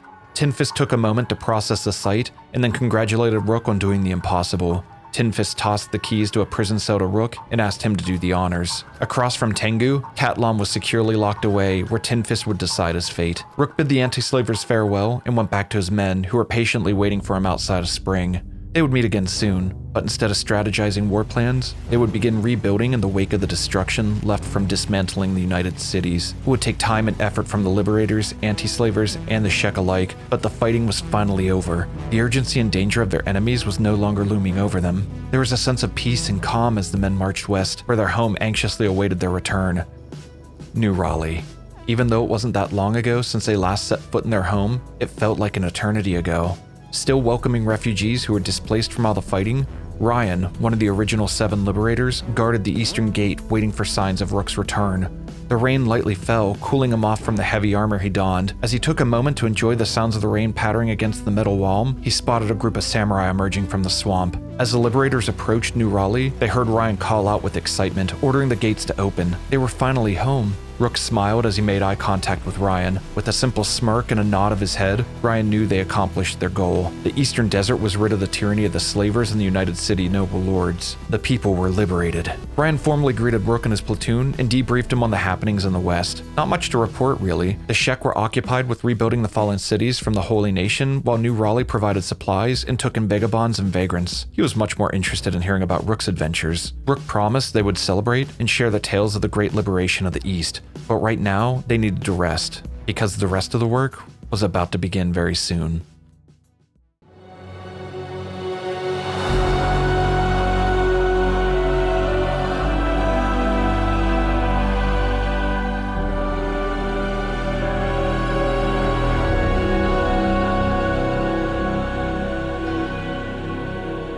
I want to thank each and every one of you for being here, but more importantly, for everything you've sacrificed. You helped build New Raleigh from nothing, our home, our stronghold, the place where this all began. But you also shed blood, sweat, and tears fighting not one, but 2 great wars back to back. Because of what you accomplished, we forged an alliance with the Shek Kingdom, we brought down the Holy Nation, and now we've ended Tangu's tyranny in the East. The United Cities, the Slavers Guild, even the threat of Catlon himself, all defeated with the help of the anti-slavers. What we've done here, it's never been done before. And now we stand in a place unlike any other moment in history, not just for our future, but for the future of everyone in this land. I stand before the throne where a noble once ruled, a man who fed his greed from the suffering of those beneath him. But we proved something different. When people stand together, everyone can prosper. Not just the rich, not just the powerful, everyone. Tinfist, Assad, and I have already begun discussing how we can preserve that balance, so this new future doesn't crumble into the same old tyranny. Let this moment be the foundation for generations to come. With that being said, Juan's not. You stood with me from the very founding of New Raleigh, and you never left my side. I'm entrusting you to lead the Liberators from here on out. Rook, it's an honor. I won't let you down. I know you won't, but that's not all. Yellow Horse, we found you in the middle of the war with the Holy Nation, and you proved yourself to be a warrior with resolve stronger than most samurai I've ever seen. While Wansnot leads the Liberators, Asada has requested that you command a Shek liberation force. Human and Sheks fighting side by side. Any loyalists left from the United Cities, the Holy Nation, or anyone else foolish enough to rise against us will face a force that cannot be stopped. I accept this responsibility, and I look forward to meeting anyone foolish enough to challenge us. Ryan, New Raleigh is what it is today because of you. While the rest of us fought wars, you built something worth fighting for. I'm leaving the city in your hands indefinitely. You know what it takes to make it prosper, and I trust that you'll keep it that way.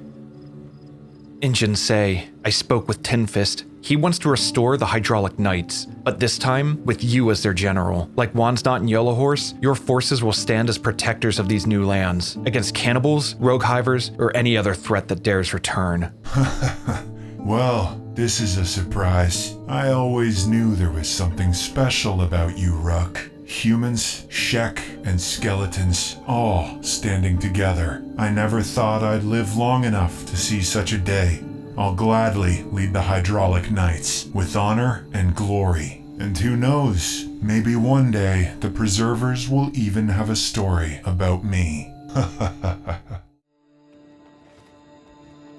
And Tao, my closest friend. I don't think we'd be standing here today if our paths hadn't crossed all those years ago in that slavers market. It's funny how fate works, isn't it? I owe you my life, Rook. Everything I have is because of you. It's an honor to call you my friend. Although, I still don't understand why you made me wear these fancy clothes for the occasion. Shouldn't you be the one wearing the royal robes? You're about to take the throne after all. Yeah, about that. Tao, you're a fierce warrior, but more importantly, you're a good man. You're wise, you're patient and compassionate. Tangu was right about one thing. I'm no ruler. All I know how to do is fight and kill. There's too much blood on my hands, too many enemies still out there. I can't lead the rebuilding of this world, but you can. So the throne of Heft, the leadership of the Eastern Desert, it all belongs to you. You'll rule alongside Asada and Tinfist as equals. What? Rook, this has to be some kind of joke. I'm serious. You know how to build, how to grow crops, how to turn nothing into something that thrives. People trust you and they respect you. I can't entrust this future to anyone else. I'm at a loss for words, but I swear to you, I'll do everything in my power to make our vision of this new world a reality. Thank you, Rook. Everyone, the fighting may be over, but the real work is only just beginning. The cities must be rebuilt, lives must be restored, and the land must heal. Tao will guide you, and I know that he'll rule with justice. As for me, I think it's finally time to rest. But Tao, if you ever need me, I won't be far. Though, I do have one final gift for you. Oh? And what might that be? Well now, a perfect fit and quite stylish too. You really outdid yourself with this one, Rook. Yeah, I think you're right. Liberators, thank you. Thank you for everything. What began as a bitter feud with the Holy Nation after the loss of a dear friend has become something far greater than any of us could have ever imagined. Funny how fate works like that. Farewell, my dear friend. Goodbye, Rook. Don't be a stranger. Don't worry. I'll visit often enough that you might just grow tired of seeing me. And just like that, Rook turned his back on the throne, leaving Tao and the Liberators to guide the future that they fought so hard to create. The war was finally over, and for the first time in many years, the Eastern Desert knew peace. Rook trusted that Tao would carry their vision forward, working alongside the Shek Kingdom and the anti-slavers to build something the world has never seen before. And in time, they did. The cities took years to rebuild. Stone by stone, farm by farm, life slowly returned to the desert. Trade routes reopened, markets flourished, and for the first time in generations, the people of the Eastern Desert experienced what many began to call a golden age. There were whispers of rebellion from loyalists of the Holy Nation and the fallen United Cities, but none dared challenge the united strength of the land. Not with the Liberators, the Shek, and the anti-slavers watching over the desert. Under Tao's leadership, Heft became a symbol of something new. A ruler remembered not for power, but for his wisdom. Not for conquest, but for compassion. The people prospered, and the cities thrived once more. As for Rook, he finally stepped away from war. For a brief period of time, he lived the quiet life he had always longed for. He even found love. But peace is a fragile thing in a world as unforgiving as this one. Rook made many enemies along his path to freedom, and enemies don't forget. Then one day, the story stopped. There were no letters, no sightings, no trace of the man who had once shaken the world. Some say he vanished into the vast desert. Others believed his enemies finally caught up with him, and a few still claim that somewhere beyond the dunes, the legendary Liberator still walks the desert, watching, waiting, ready to return should the world ever need him again.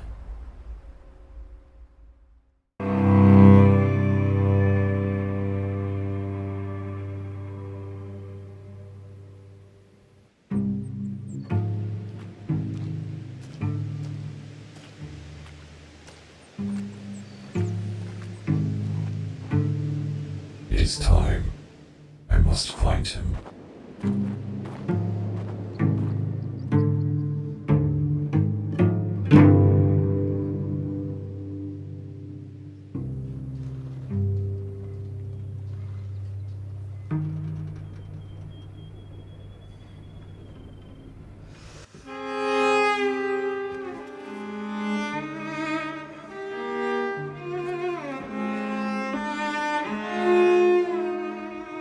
So, it truly is you.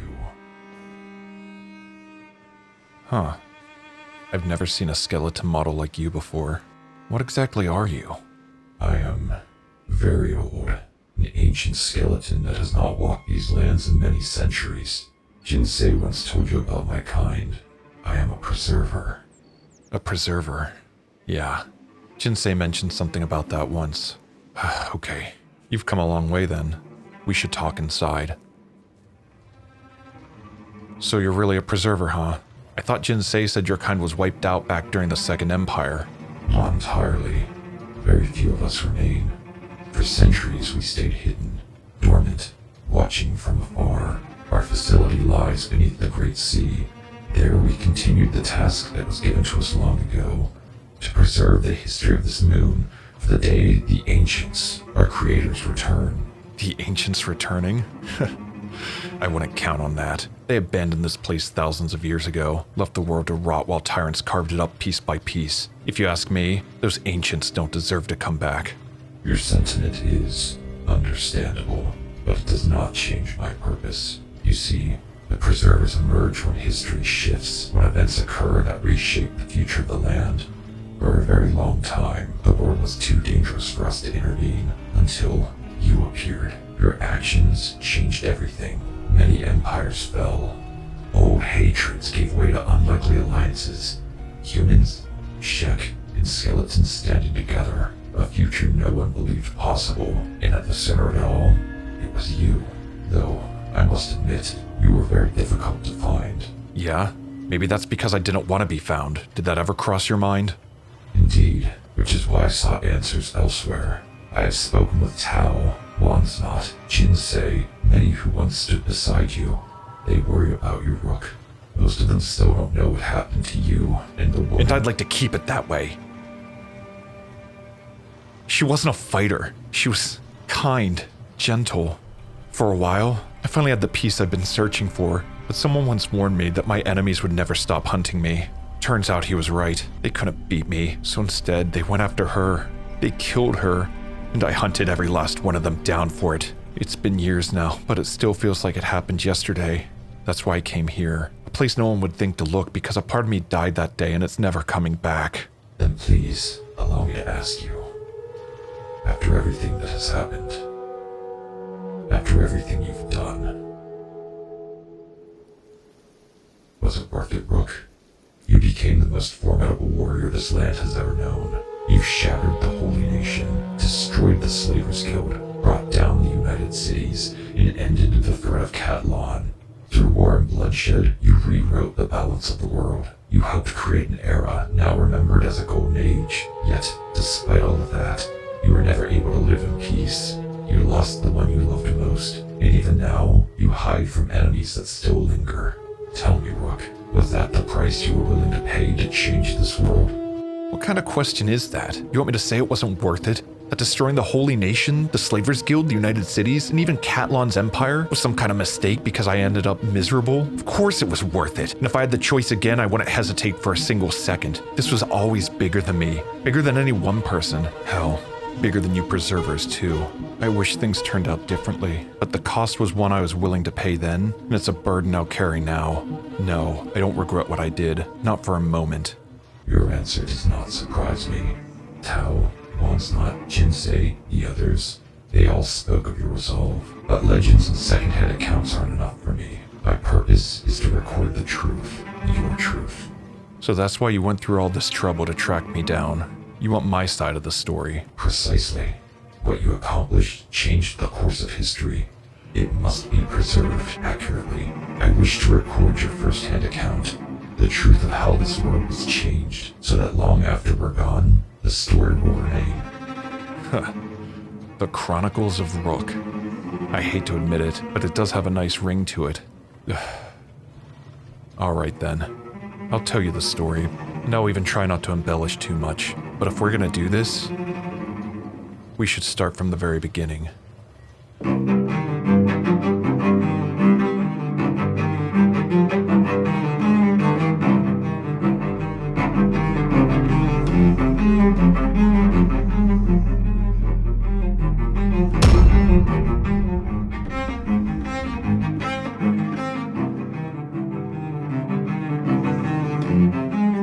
You know, it's really hard to believe this, but the Chronicles of Rook, the complete series, is finally done, and it's only taken me, what?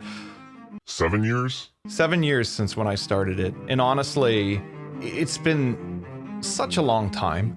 I mean, like, far too long. The series is one of the first ones that's actually really blown up on my channel, that's done really well, and I just wanted to take the time to just let you know that I appreciate that you've watched it. If you've watched it all the way to this point, thank you. And, you know, it's a good opportunity, and it's something that I also want to do in my videos moving forward. But I just want to let you know that I know that right now, we're kind of going through hard times, just in general. I think we live in kind of a wacky world, right? And so I think a lot of people are struggling with things, and I think a lot of people are suffering with things. I'm blessed to have a channel that people watch my videos and enjoy them and like them.